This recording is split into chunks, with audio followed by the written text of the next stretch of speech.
আমাদের 90 minute schooling যথারীতি শুক্রবার আজকে 6:30 শুরু করছি। 90 মিনিট স্কুলিং শেরেবাংলা কৃষি বিশ্ববিদ্যালয়ে যখন আমরা গ্রিন বাংলাদেশে অনুষ্ঠান করতাম তখন ছাদ বাগান অথবা পরিবেশ নিয়ে অনেক প্রশ্ন উদয় হতো, যে আমরা কিভাবে ছাদ বাগানে গাছ লাগাবো, অথবা ছাদ বাগানে মাটি কিভাবে তৈরি করব, ছাদ বাগানে পোকামাকড় হলে কেমন করে সমস্যার সলিউশনগুলো করব, সেই নিয়ে অনেক প্রশ্ন হতো। সে নিয়েই কিন্তু আমাদের 90 মিনিট স্কুলিং। 90 মিনিট স্কুলিং মূলত ছাদ বাগান অথবা ছাদ বাগান সম্বন্ধিত যে সমস্যাগুলো আছে অথবা পরিবেশ নিয়ে আমরা কথা বলে থাকি। কিন্তু আমরা শুধু পরিবেশ নিয়ে কথা বলি না, আমরা মাঝে মাঝে কথা বলি দুস্থদের নিয়ে কথা বলি, আমরা সুখ দুঃখের কথা বলি, কখনো আমরা শীতার্ত মানুষের পাশে দাঁড়াই, দুস্থ মানুষের পাশে দাঁড়াই, কখনো আমরা রাস্তায় পলিথিন পরিষ্কার করি।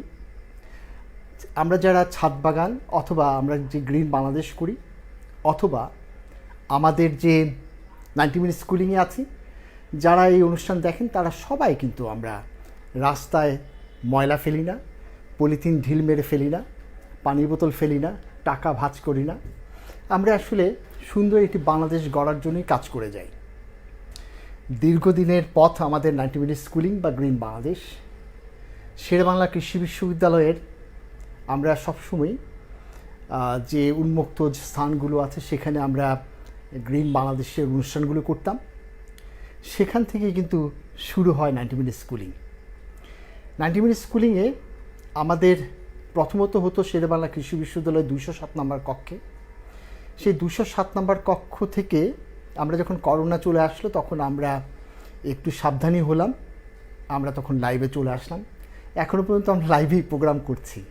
আসলে আমরা চেষ্টা করছি যে আমরা কিভাবে আবার সেই পুরনো 207 নম্বর কক্ষে আবার 90 মিনিট স্কুলিং করা যায় সবার উপস্থিতিতে, সেই ধরনের চেষ্টা কিন্তু আমরা করে যাচ্ছি। আজকে 15 অক্টোবর শুক্রবার আমরা সন্ধ্যায় 90 মিনিট স্কুলিং অথবা গাছপালা নিয়ে আড্ডা, সেই আড্ডায় আমরা মিলিত হয়েছি। আসলে 90 মিনিট স্কুলিং কিন্তু হচ্ছে কোনো স্কুল নয়। আমরা হয়তো বা মনে করছি যে বিশাল বড় একটা স্কুল হবে, সেটা কিন্তু না। 90 মিনিট স্কুলিং হচ্ছে আলোচনার মাধ্যমে গাছপালার রোগবালাই অথবা মাটি তৈরি কীভাবে করতে হয়, শীতের সবজি কী করা যায়, আমার মাচা কেমন করে দিতে হবে, সেগুলো নিয়েই আমরা কথা বলে থাকি 90 মিনিট স্কুলিংয়ে।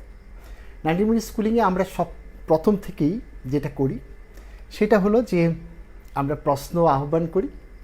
যারা প্রশ্ন করেন তাদের উত্তরগুলো দেওয়ার চেষ্টা করি। আবার আমরা চেষ্টা করি যে এখানে যারা প্রশ্ন করবেন সেগুলোর উত্তরগুলো আমরা দেওয়ার চেষ্টা করি।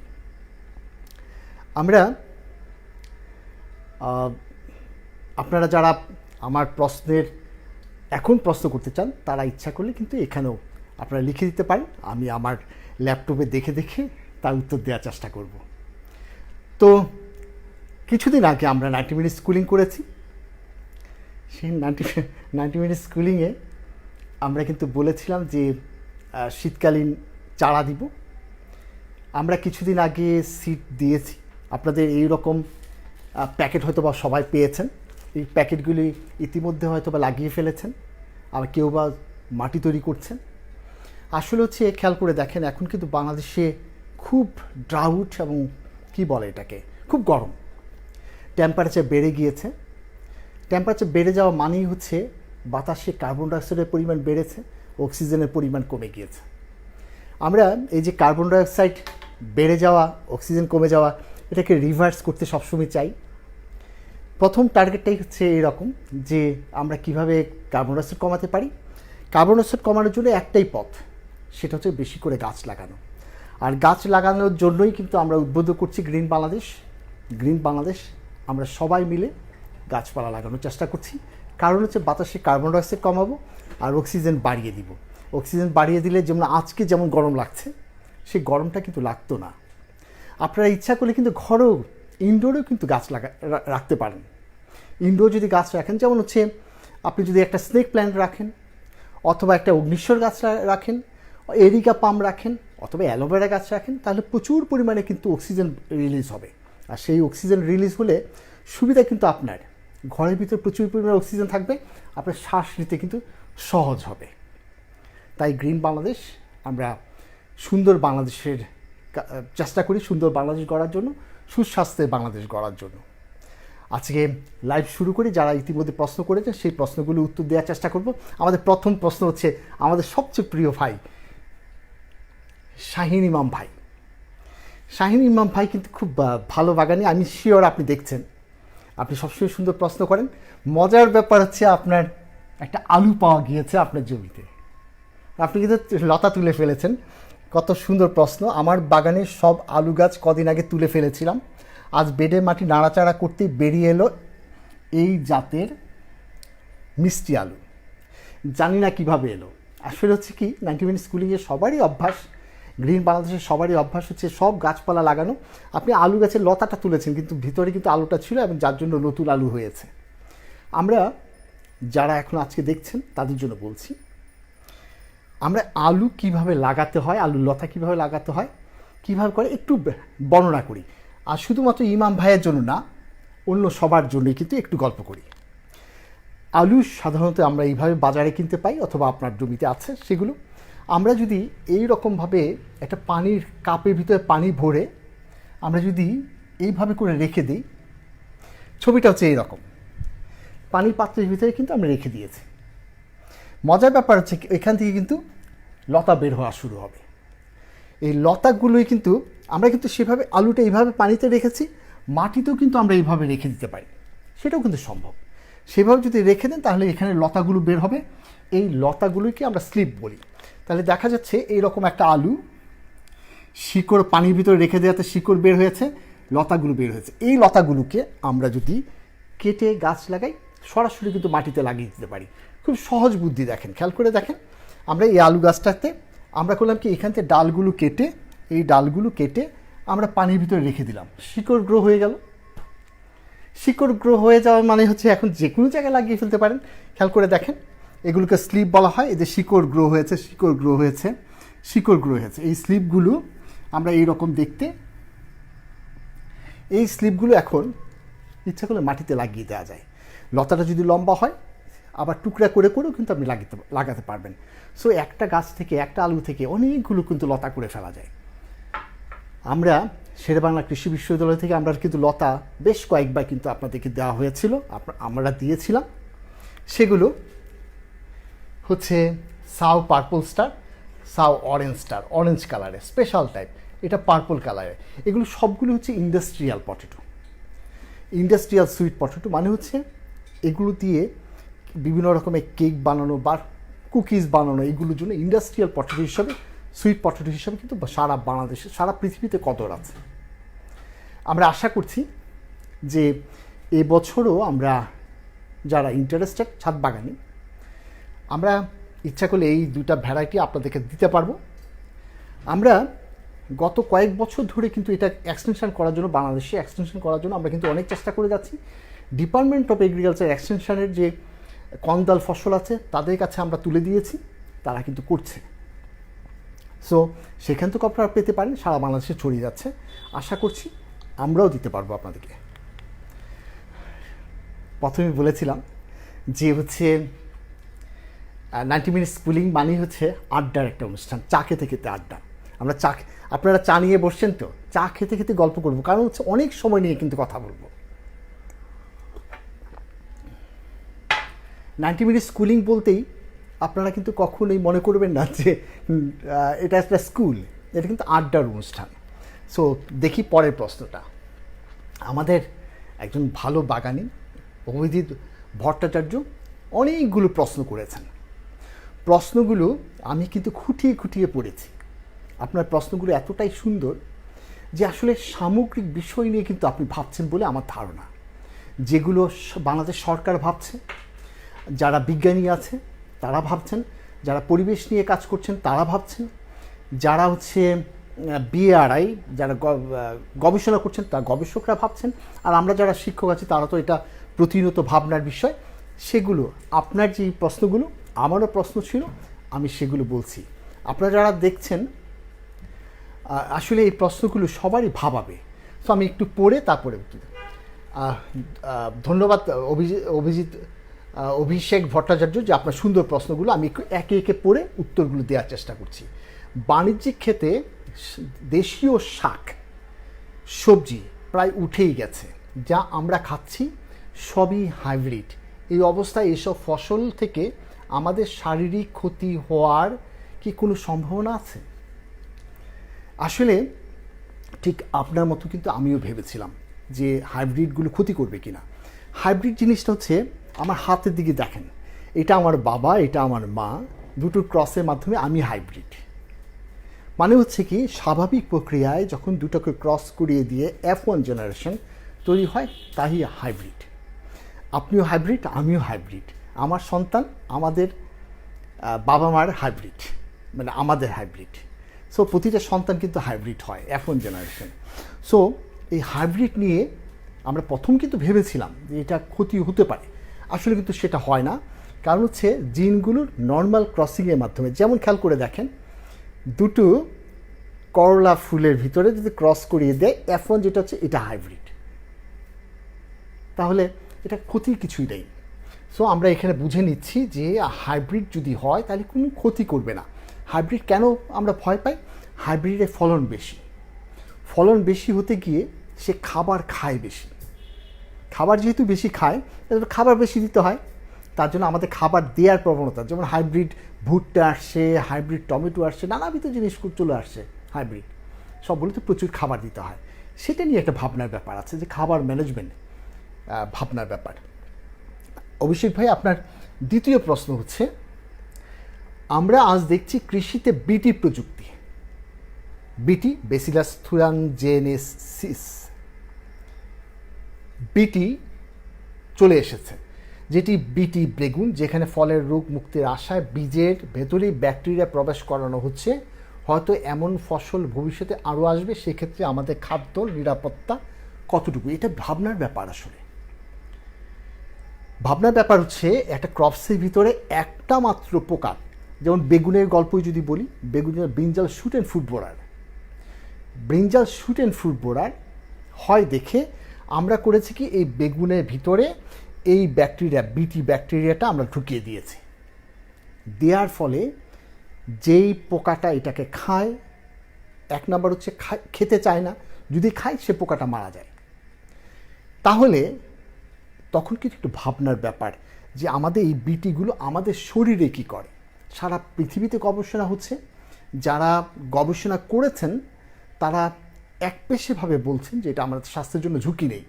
কিন্তু যারা পরিবেশবাদী আছেন, যারা আমাদের মতো ছোট ছোট বিজ্ঞানী আছেন, তারা কিন্তু বলছে যে এখনও গবেষণার প্রচুর দরকার। গবেষণা করে তারপর ডিসিশন নিতে হবে যে বিটি বেগুন আমাদের শরীরের জন্য ক্ষতিকারক কিনা। একটু এক্সাম্পল দিয়ে দেখি। বিটি বেগুন কিন্তু ইন্ডিয়াতে ব্যান করা আছে, কিন্তু আমরা কিন্তু মোসান্ত থেকে মাহিকো, মাহিকো থেকে বাংলাদেশে আসছে, সব কিছু মিলিয়ে এই বিটি বেগুন কিন্তু ইন্ডিয়াতে ব্যান, আমরা কিন্তু বাংলাদেশে চালিয়ে রেখেছি। এবং যেই কৃষক বিটি করছে, আসলে কি সব পোকা কন্ট্রোল করতে পারছে? শুধুমাত্র একটা বেগুনের পোকা কন্ট্রোল করার জন্য যদি আমি এই ব্যাকটেরিয়া ঢুকিয়ে দিই, দামিও ফসল হয়, অন্য পোকা তো কন্ট্রোল হচ্ছে না। অন্য পোকার জন্য আবার ইনসেক্টিসাইড কিন্তু দেওয়া লাগছেই বিটি বেগুনে। এই সব কিছু ভেবে আমার অভিমত, আপনি আমার কথা জিজ্ঞাসা করেছেন, আমার কাছে মনে হয় গবেষণা আরও অনেক বেশি গবেষণা দরকার। সব গবেষণা শেষ হওয়ার পর আমরা বলতে পারবো এটা ক্ষতিকারক কিনা। তো আমি বলছি একটু ভাবনার ব্যাপার আছে। যেমন আমরা সয়াবিন খাচ্ছি, এটা বিটি। সয়াবিন খাওয়ার কারণে কিন্তু আমাদের অনেকগুলো ডিজিজ হচ্ছে। সব কিছু মিলিয়ে আমরা কিন্তু একটু ক্রুশিয়াল অবস্থায় আছি। সো এটা ভাবনার বিষয়। আপনি যেহেতু ভেবেছেন, আপনাকে আসলেই ধন্যবাদ জানাচ্ছি আপনার সুন্দর একটা প্রশ্ন করার জন্য। অস্ট্রেলিয়া থেকে আগত ইউক্যালিপটাস গাছ আমাদের দেশের উত্তরাঞ্চলে পরিবেশগত সমস্যা তৈরি করছে। ইউক্যালিপটাস গাছ নিয়ে কিন্তু আমাদের সরকারও কিন্তু বিব্রতকর অবস্থায় আছে। আমরা কিন্তু বারবার এটাকে যেন বাংলাদেশে না লাগানো হয় সেটার জন্য চেষ্টা করছি। কারণটা কি? কারণটা হচ্ছে ইউক্যালিপটাস গাছের পোলেনগুলো খুবই সূক্ষ্ম, আমাদের অ্যালার্জি তৈরি করে অনেকের জন্য। আরেকটা হচ্ছে ইউক্যালিপটাসের শিকড়গুলো একদম সারফেসে থাকে, সারফেসের আশেপাশে সমস্ত নিউট্রিয়েন্ট খেয়ে ফেলছে। গাছের শিকড়টা হবে নিচে যেতে হবে, ইউক্যালিপটাস গাছ কিন্তু ভাসা ভাসা থাকে, যার উপর সারফেসে নিউট্রিয়েন্ট খায় কিন্তু নিচে নিউট্রিয়েন্ট খাচ্ছে না। কিন্তু আমার সারফেসে নিউট্রিয়েন্ট খাবে হচ্ছে শর্ট, আমাদের যেমন ধান, পাট, গম, টমেটো, বেগুন, এগুলো হচ্ছে উপরের খাবারগুলো খাবে। তো সব কিছু মিলিয়ে এটাও একটা ভাবনার ব্যাপার, ইউক্যালিপটাস গাছ নিরুৎসাহিত করা উচিত। আমার যতটুকু ধারণা সরকার একসময় এটা ব্যান করে দিয়েছে। আপনার আরেকটা প্রশ্ন হচ্ছে, আমি মনে করি দেশের জীববৈচিত্র্য রক্ষা এই মুহূর্তে 64 জেলায় কমপক্ষে 64 জন তরুণ যুবককে নিয়োগ দিয়ে তাদেরকে কর্মপদ্ধতি দিয়ে এটাকে এই কাজগুলো সেফ ফুড তৈরি করা, এগুলো কাজগুলো করা দরকার। আপনার কথাটা খুব সুন্দর, কিন্তু আমি একটু আপনাকে বলছি যে বাংলাদেশ সরকার কিন্তু এই কাজগুলো, আপনি যেই কথাগুলো বলেছেন, ইয়েলো স্টিকি ট্যাপ, হলুদ ট্র্যাপ, এই সবগুলো নিয়ে কিন্তু সরকার কাজ করছে। সরকার যেটা করছেন সেটা হচ্ছে সরকারের ডিপার্টমেন্ট অফ এগ্রিকালচার এক্সটেনশনের মাধ্যমে রুট লেভেল পর্যন্ত কিন্তু তাদের নেটওয়ার্ক আছে। সেই নেটওয়ার্ক দিয়ে কিন্তু সেফ ফুড প্রোডাকশন করা, খাবারের গুণগত মান উন্নতি করা, কম পরিমাণে ইনসেকটিসাইড ব্যবহার করা, মানে হচ্ছে গুড এগ্রিকালচার প্র্যাকটিস করার জন্য সরকার কিন্তু চেষ্টা করছে। আপনার আমার মতো একজনের কাজ না, এটা আসলে সরকারের কাজ। সো আপনার মতামতগুলো সবগুলো আমার কাছে খুব ভালো লেগেছে। আপনাকে ধন্যবাদ দিচ্ছি এই ধরনের সুন্দর প্রশ্ন করার জন্য এবং সুন্দর ভাবনা তৈরি করে দেওয়ার জন্য। আমি মনে করছি যারা যারা এই লাইভটা অনুষ্ঠানটা দেখছেন তারা অবশ্যই এইগুলো নিয়ে একটু ভাববেন এবং আপনারা কথা বলবেন, তাহলে আমার দেশের খাবারগুলো স্বাস্থ্যসম্মত হবে, আমাদের সেফ ফুড হবে এবং পরিবেশটা সুন্দর থাকবে। এই ভাবনাগুলো কিন্তু সেরকম একটা ভাবনা। তো ধন্যবাদ অভিষেক ভট্টাচার্য ভাই আপনার সুন্দর প্রশ্নের জন্য। আপনারা যারা আজকে দেখছেন এই অনুষ্ঠানটা, আমি রিকোয়েস্ট করব আপনারা কাইন্ডলি একটু শেয়ার করে দেন, তাহলে অন্যরা দেখতে পারবে এবং যারা এইসব প্ল্যান করে তারা যদি দেখে তাহলে হচ্ছে আমার কাছে মনে হয় যে এটা একটা ফ্রুটফুল ইস্যু হিসাবে দাঁড়াতে পারে। নাজনীন মিলি আপু সবসময় প্রশ্ন করেন, ওনার অনেক সুন্দর সুন্দর প্রশ্ন থাকে, সেরকম একটি প্রশ্ন হচ্ছে, আসসালামু আলাইকুম স্যার, আমি নতুন বাগানি। আপনি নতুন বাগানি না, অনেক দিন হয়েছে বাগান করছেন। আমার প্রশ্ন তো বেশি থাকারই কথা। লেবু গাছের ছবিটা দিলাম, ঢাল কাটার নিয়মটা একটু বলবেন। এই গাছটা দেখে আমার যেটা মনে হচ্ছে যে এখনই এটাকে প্রুনিং করার খুব দরকার নেই, গাছের সব কিছু ঠিক আছে। আমার কাছে মনে হচ্ছে নিচে একটু ডালপালা কেটে দিয়ে আপনি যদি এটাকে একটু বারবার নিড়িয়ে দিতে হবে। বারবারে যদি নিড়িয়ে দেন তাহলে মাটির স্বাস্থ্য ভালো হবে, মাটির ভিতরে অক্সিজেন পাবে বেশি, এবং দেখেন আপনার পাতাগুলো একটু একটু হলুদ হয়ে যাচ্ছে বলে আমার ধারণা, ছবিতে হতে পারে। সো আমার কাছে তখন মনে হয় বারবার নিড়িয়ে দিলে আর একটু অর্গানিক ম্যাটার দিয়ে দিলে এখনই কাটার দরকার নেই, 3 ফিট লম্বা হয়ে যাক, তারপরে আমরা প্রুনিং করার কথা ভাবব। সো এখনই লেবু গাছের প্রুনিংটা, এই গাছটার জন্য প্রুনিং করার দরকার নেই। মিলিয়াপুর আরেকটা প্রশ্ন হচ্ছে, এই মরিচ গাছে প্রচুর মরিচ ছিল কেনার সময়, মরিচ গাছটা একটু দেখে নেই, এখানে প্রুন করে দিয়েছেন, এখন এই অবস্থা, ভিটামিন সহ অনেক কিছু দিয়েছি, কোনো ফল পাচ্ছি না, কি করব? আসলে মরিচ গাছের সব গাছের ফল কিন্তু এক এক জায়গায় একইটা ধরে, যেমন মরিচ গাছগুলো টার্মিনাল সবসময় উপরের দিকে। এর জন্য আমরা করি কি, উপরের ডালপালাগুলি এইভাবে কাটি না কেটে নিচের ডালপালাগুলো কেটে দিই, বয়স্ক পাতাগুলো একটু ছেড়ে দিই, প্রথম যেই ফুলটা আসে সেই ফুলটাকে ছিঁড়ে দিই, তাহলে দেখবেন প্রোডাকশান কিন্তু অনেক বেড়ে যায়। সো আপনি কেটে ফেলেছেন, ইটস অল রাইট, এখন ঠিক আছে, নিচে একটু ডালপালা কেটে দিয়ে আমার কাছে যে মনে হয় এত ভিটামিন করার দরকার নেই, আপনি শুধুমাত্র অর্গানিক ম্যাটার, যেটা হচ্ছে আপনি ইচ্ছা হলে ভার্মি কম্পোস্ট সরাসরি ব্যবহার করতে পারেন, অথবা এরকমভাবে ভার্মি টি দিতে পারেন। ভার্মি টি দিলে খুব ভালো কাজ হয়।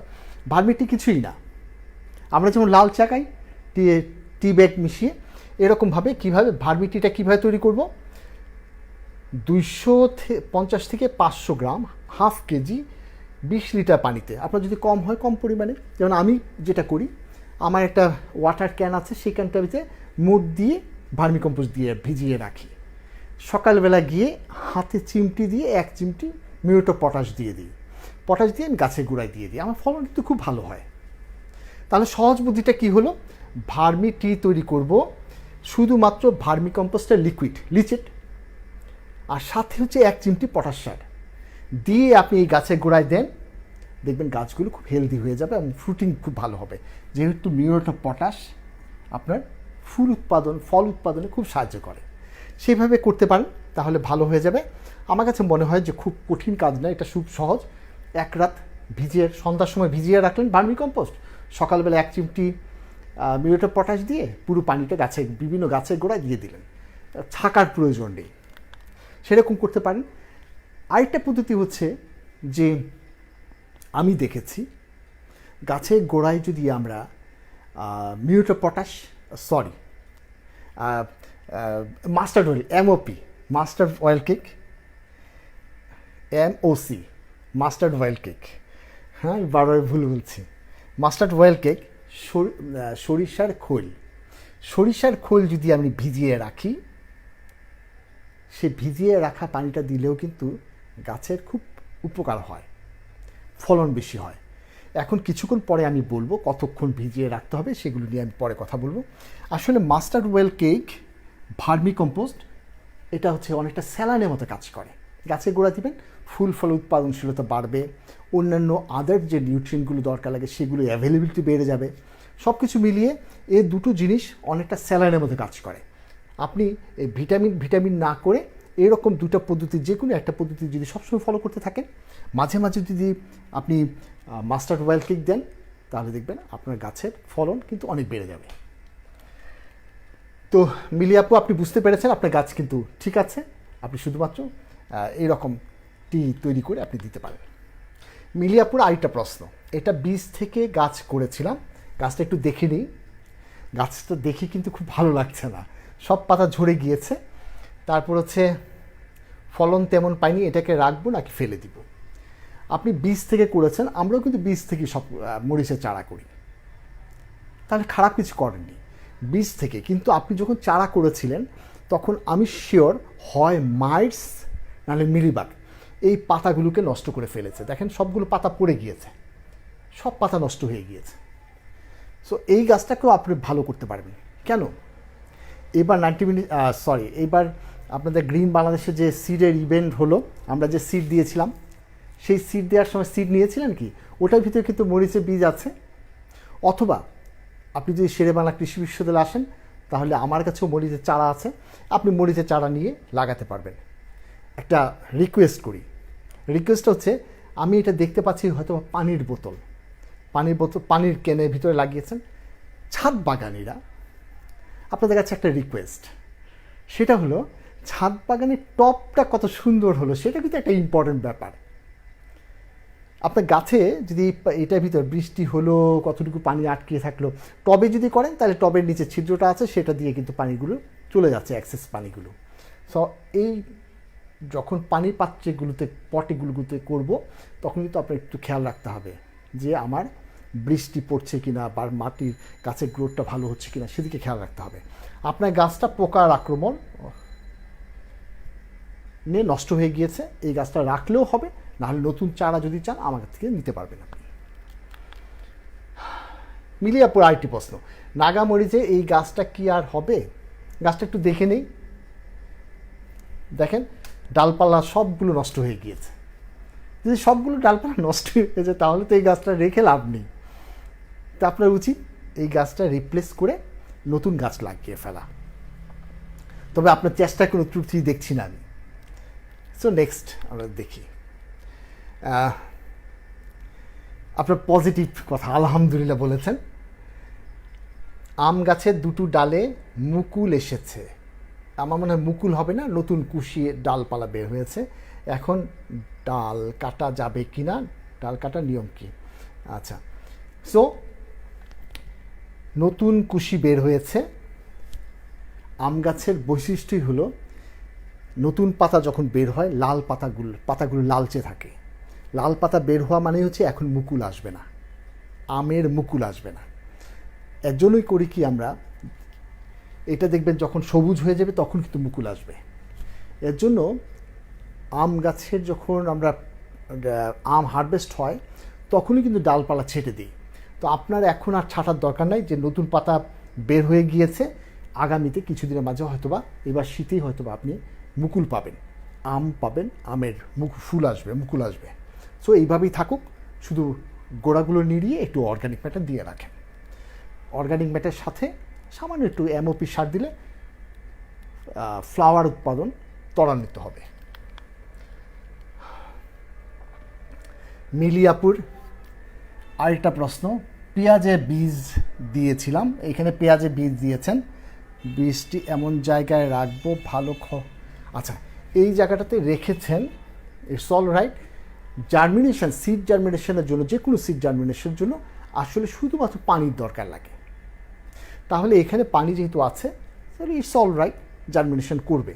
তবে মাটিটা যেহেতু পানি ফেটে গিয়েছে, মাটিটা যখন ফেটে গিয়েছে, আপনি একটা ছোট পেন্সিল বা চামচ দিয়ে মাটিটাকে একটু ভেঙে দেন, ঝুরঝুরা করে দেন, তাহলে দেখবেন পানির লসটা কম হবে এবং সিডগুলো দ্রুত জার্মিনেট করবে। এখন আর কিছু করার দরকার নাই। এই সিডগুলো সাধারণত হালকা রৌদ্র লাগে, সেই সব জায়গায় খুব ভালো হয়। একদম ছাদের উপরে পুরো রোদের ভিতরে রাখলে হয়তো বা পানিটা শুকিয়ে যেতে পারে, ব্যালকনিতে রাখলেও কিন্তু জার্মিনেট ভালো করবে। হালকা রৌদ্র, একবেলা রৌদ্র পেলেই হয়ে যায়।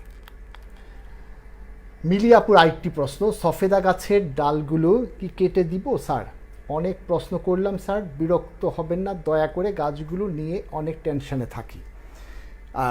আপনাকে না, সবাইকে বলছি, আসলে প্রশ্ন যত বেশি করেন তত ভালো লাগে, কারণ হচ্ছে আমি বুঝতে পারছি যে আপনারা বাগান বিষয়ে জানতে চাচ্ছেন, নিজে করছেন বাগান। সো এটা তো আমার প্রাউডের ব্যাপার, আমি খুশি হই অনেক, বিরক্ত কোনোভাবেই বিরক্ত হচ্ছি না। সো আপনার যে গাছটা এখানে আছে মিলিয়াপুর, সফেদা গাছ, সেই গাছটা দেখে আমার কাছে যেটা মনে হচ্ছে খুব সুন্দর কন্ডিশনে আছে। এখানে দেখেন এখানে একটা মুখ ফুলের মতো দেখা যাচ্ছে, আমি বুঝতে পারছি না। যদি ফুল হয়, সফেদা গাছে যখন ফুল আসে তখন ফুলগুলো দেখতে এইরকম মনে হয়। এই ফুলগুলোকে আস্তে করে হাত দিয়ে যদি চাপ দিয়ে দেওয়া হয় তাহলে কিন্তু এটাতে পলিনেশন হয়ে যায়। এই দেখেন, এই পাশে এগুলোতে পলিনেশন হয়ে যায়, লেগে যায়, যেহেতু পলিনেশন হয়ে যায় তখন কিন্তু ফলটা হয়। আর পলিনেশন যদি না হয় তাহলে কিন্তু ফলগুলো ব্রাউন হয়ে ফুলগুলো পড়ে যাবে, সেদিকে কিন্তু একটু খেয়াল রাখবেন। এরকম ফুলগুলো, এটাকে হাত দিয়ে চাপ দিয়ে দিলেই হয়ে গেল। শামীম আলী চৌধুরী ভাই একটি বিশাল বাগানি, উনি কিন্তু সিরিজ অফ প্রশ্ন করেছেন, অনেকগুলো প্রশ্ন করেছেন। আমি একে একে যাচ্ছি, প্রশ্নগুলো সবার জন্যই কিন্তু এটা দরকার লাগবে, প্রশ্নগুলো একে একে বলি। আশা করছি সমস্যাগুলোর সমাধান আপনার মাধ্যমে পাবো ইনশাল্লাহ। আমরা সবাই মিলে ট্রাই করি। নার্সারি থেকে 2 বছর আগে আম গাছটি কিনেছিলাম, কেনার সময় বলেছিল এটা 12 মাসি আম। প্রবাদ আছে, বৃক্ষ তোমার নাম কি, ফলে পরিচয়। আর কথাটা সত্য, আজ পর্যন্ত ফল না হয় বলতে পারি না এটা কোন জাতের আম। বছরে 3 বার মুকুল আসে কিন্তু গুটি পড়ে যায়। আপনার প্রশ্নটা কিন্তু এইখানে, মুকুল আসে কিন্তু গুটিগুলো পড়ে যাচ্ছে। মুকুল আসার পর ফ্লোরা গাছে স্প্রে করেছিলাম, মানে আপনি ফ্লোরাও স্প্রে করেছেন। আবার গুটি আসার পরও স্প্রে করি, কিন্তু সব আম ঝরে গেল।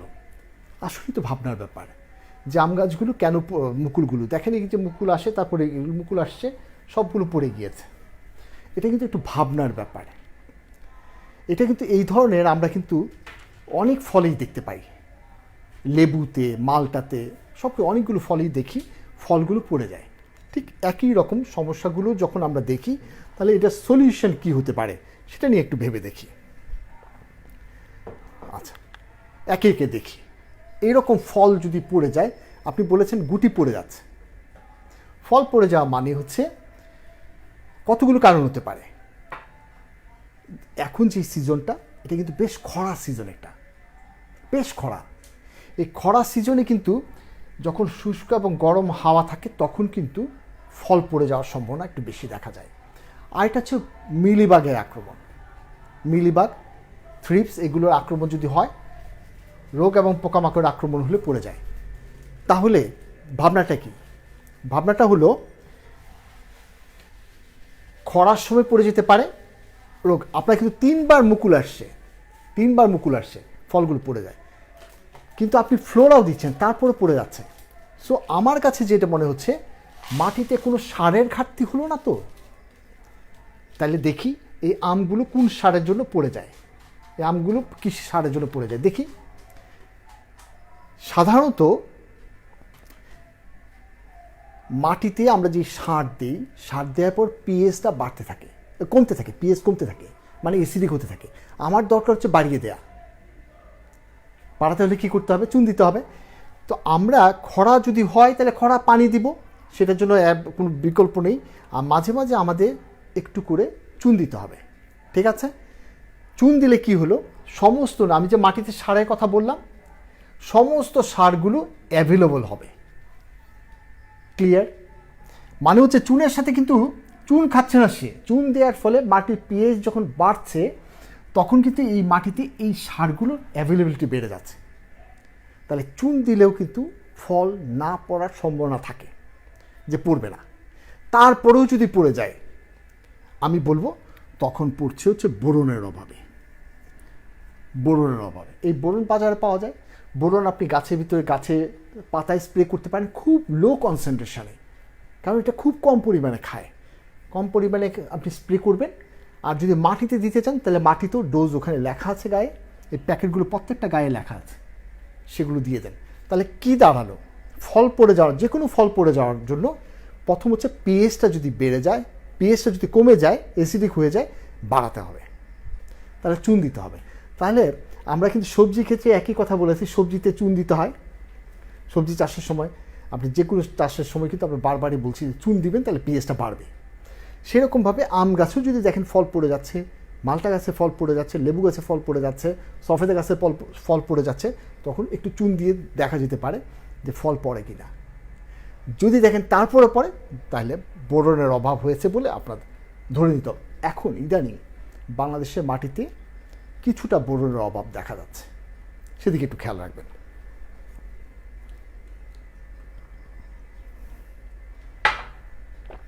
তাহলে আপনার দ্বিতীয় প্রশ্ন দেখি। আপনার দ্বিতীয় প্রশ্ন হচ্ছে 12 মাসি মিষ্টি কামরাঙ্গা, প্রচুর ফুল এসেছে, ফুল আসার পর ফ্লোরা স্প্রে করেছি, একই রকম সমস্যা। মাটিতে কিন্তু ফুল ঝরে যাচ্ছে, সমাধান বলবেন কি? এই দেখেন ফুল পড়ে যাচ্ছে, মাটি আপনার খুব সুন্দরভাবে আপনি ম্যানেজমেন্ট করেছেন, তারপর পড়ে যাচ্ছে। আমি বলবো কি, আমার কাছে মনে হয় যে আপনি এইটার জন্য একটা বিকল্প ব্যবস্থা করতে পারেন। ভার্মিটি দেন আর এমওপি সার দেন। ভার্মিটি কিছুক্ষণ আগে আমরা কিন্তু বলেছি, ভার্মিটি হচ্ছে ভার্মি কম্পোস্ট, সারা রাত ভিজিয়ে রেখে সকালবেলা ওই পানিটার ভিতরে 1 চিমটি পটাশ সার, লাল সারটা দিয়ে এটা দিয়ে দেখতে পারেন। আর যদি সম্ভব হয়, ওই যে আম গাছে যে বোরন দিয়েছেন, সেই বোরনটা আপনি যদি এখানে দিয়ে দেন, তাহলে কিন্তু হয়ে যাবে। বোরন দিয়ে দেন, তাহলে বোরন আমরা দিব সবগুলো, যেসব গাছগুলো পড়ে যায় ফল, সেগুলোতে বোরন দিব। আর একটা বিকল্প ব্যবস্থা করা যেতে পারে, ভার্মিটি বানিয়ে দেওয়া যেতে পারে। আপনার তৃতীয় প্রশ্ন, আপনার সেটা দেখে কিন্তু আমরা সবাই সেদিন হেসেছিলাম প্রথম দিন, তাই না? সেদিন কি লজ্জা পেয়েছিলেন? লজ্জার কথা না, মজায় খুব ইন্টারেস্টিং যে আপনি পাইপের ভিতরে সিমেন্ট দিয়ে কত সুন্দর পিলার বানিয়েছেন, ইনোভেটিভ আইডিয়া। সো আমি তখন ভাবছিলাম এরকম শিকড় হয়তো বা বের হবে না। দেখুন শিকড় কিন্তু বের হয়েছে, কিন্তু শিকড় বের হয়ে কিন্তু জড়িয়ে ফেলেছে। সো এটা পজিটিভ দিক। আপনার প্রশ্নটা একটু দেখি। পিভিসি খুঁটিতে শিকড় আঁকড়ে ধরেছে, আপনার পরামর্শ মতো গাছের কুশিগুলো কেটে দিয়েছি। গুড, কেটে দিয়েছি। সংকট কী ব্যবস্থা নেব, পরামর্শ দিয়ে বাধিত করবে।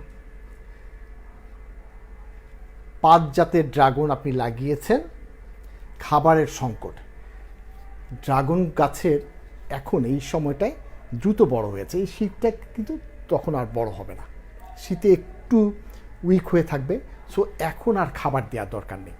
আপনি যখন জানুয়ারি ফেব্রুয়ারি মাসের দিকে, তখন গোবরের সাথে আদার্স যে নিউট্রিয়েন্ট, ড্যাপ সার, পটাশ সার, এগুলো দিয়ে, তাহলে কখন এটা আগামী শীতের পরে, এখন কিন্তু শীতকাল চলে আসছে, ওরা কিন্তু ডরমেন্ট অবস্থায় চলে যাবে। তখন আমরা শীতের পরে সামান্য একটু চুন দিয়ে একটু অর্গানিক ম্যাটার বেশি করে দিয়ে পাশাপাশি ড্যাপ সার এবং মিউরেট অফ পটাশ সারটা দিয়ে দিব, তাহলে দেখবেন প্রচুর পরিমাণ দ্রুত বড় হবে এবং বড় হয়ে আবার যখন এই পাশে পড়বে তখন ফল ধরবে ইনশাআল্লাহ। আরেকটা প্রশ্ন হচ্ছে, শিমে প্রচুর ফুল ঝরে যাওয়ার কারণ জানতে চাওয়ার পর আপনার উপদেশ মোতাবেক ক্লিবায়ো স্প্রে করেছিলাম। আজ দেখতে পেলাম একটি শিম আলো দেখা দিয়েছে, এখন শিউলি ফুলের মতন ফুলের ছাদে ঝরে যাচ্ছে। আমি একটি গাছ লাগিয়েছি, গাছের সংখ্যা কি বেশি হয়ে গেল? না, আপনার গাছের সংখ্যা বেশি হয়নি, এবং আসলে হচ্ছে ছাদে এখন বেশ গরম, এই গরমের কারণে কিন্তু কিছু ফুল পড়ে যাবে। আপনার ম্যানেজমেন্ট আমি দেখেছি খুব সুন্দর আছে ম্যানেজমেন্ট, সো ভয়ের কোনো কারণ নেই। যে এখন থেকে কিন্তু একটু শীতের একটু টেম্পারেচার কমবে, তখন দেখবেন প্রচুর পরিমাণে ফুল আসবে এবং ফুলগুলো সবগুলো টিকে যাবে, সিম হবে ইনশাআল্লাহ। আর কিছু ম্যানেজমেন্ট করতে হবে না, ফার্টিলাইজার আপনার দেওয়ার দরকার নেই, গাছের গ্রোথ সুন্দর আছে। এগুলো যেগুলো আছে এগুলো ওল্ড লিফ কোনো সমস্যা নেই।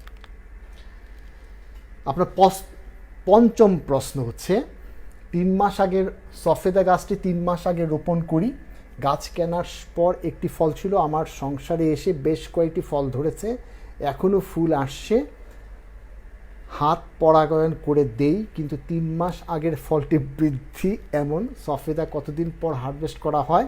গাছের খাবার কতদিন পর দিতে হবে? আমি গাছ লাগানোর পর একবার ভার্মি কম্পোস্ট দিয়েছি। আসলে আপনার ফলের গ্রোথটা অনেক সুন্দর হয়েছে। সফেদা খুব স্লো গ্রোয়িং একটা ক্রপস, বেশ অনেক দিন, আপনার এটা আরও 1 মাস লাগবে ম্যাচিউর হতে। 1 মাস পরে আপনি কিন্তু ম্যাচিউর হবে। এর সাথে যদি আরও নতুন ফুল আসে, হাত দিয়ে আস্তে করে চাপ দিয়ে পলিনেশন করিয়ে দিবেন, অন্য কোনো কিছু যত্ন নাই। শুধুমাত্র পানি দেওয়ার সময় খেয়াল রাখবেন পাতায় যেন পোকা টোকা না হয়, যেন পাতা সহ ধুয়ে দিবেন। আমরা কি করি সাধারণত, গাছের গোড়ায় পানি দিই, গোড়ায় পানি না দিয়ে পাতার নিচে এবং উপরে যদি পানি দিতাম তাহলে কিন্তু পোকার আক্রমণ অনেকাংশেই কমে যেত, সেটা কিন্তু একটু খেয়াল রাখবেন।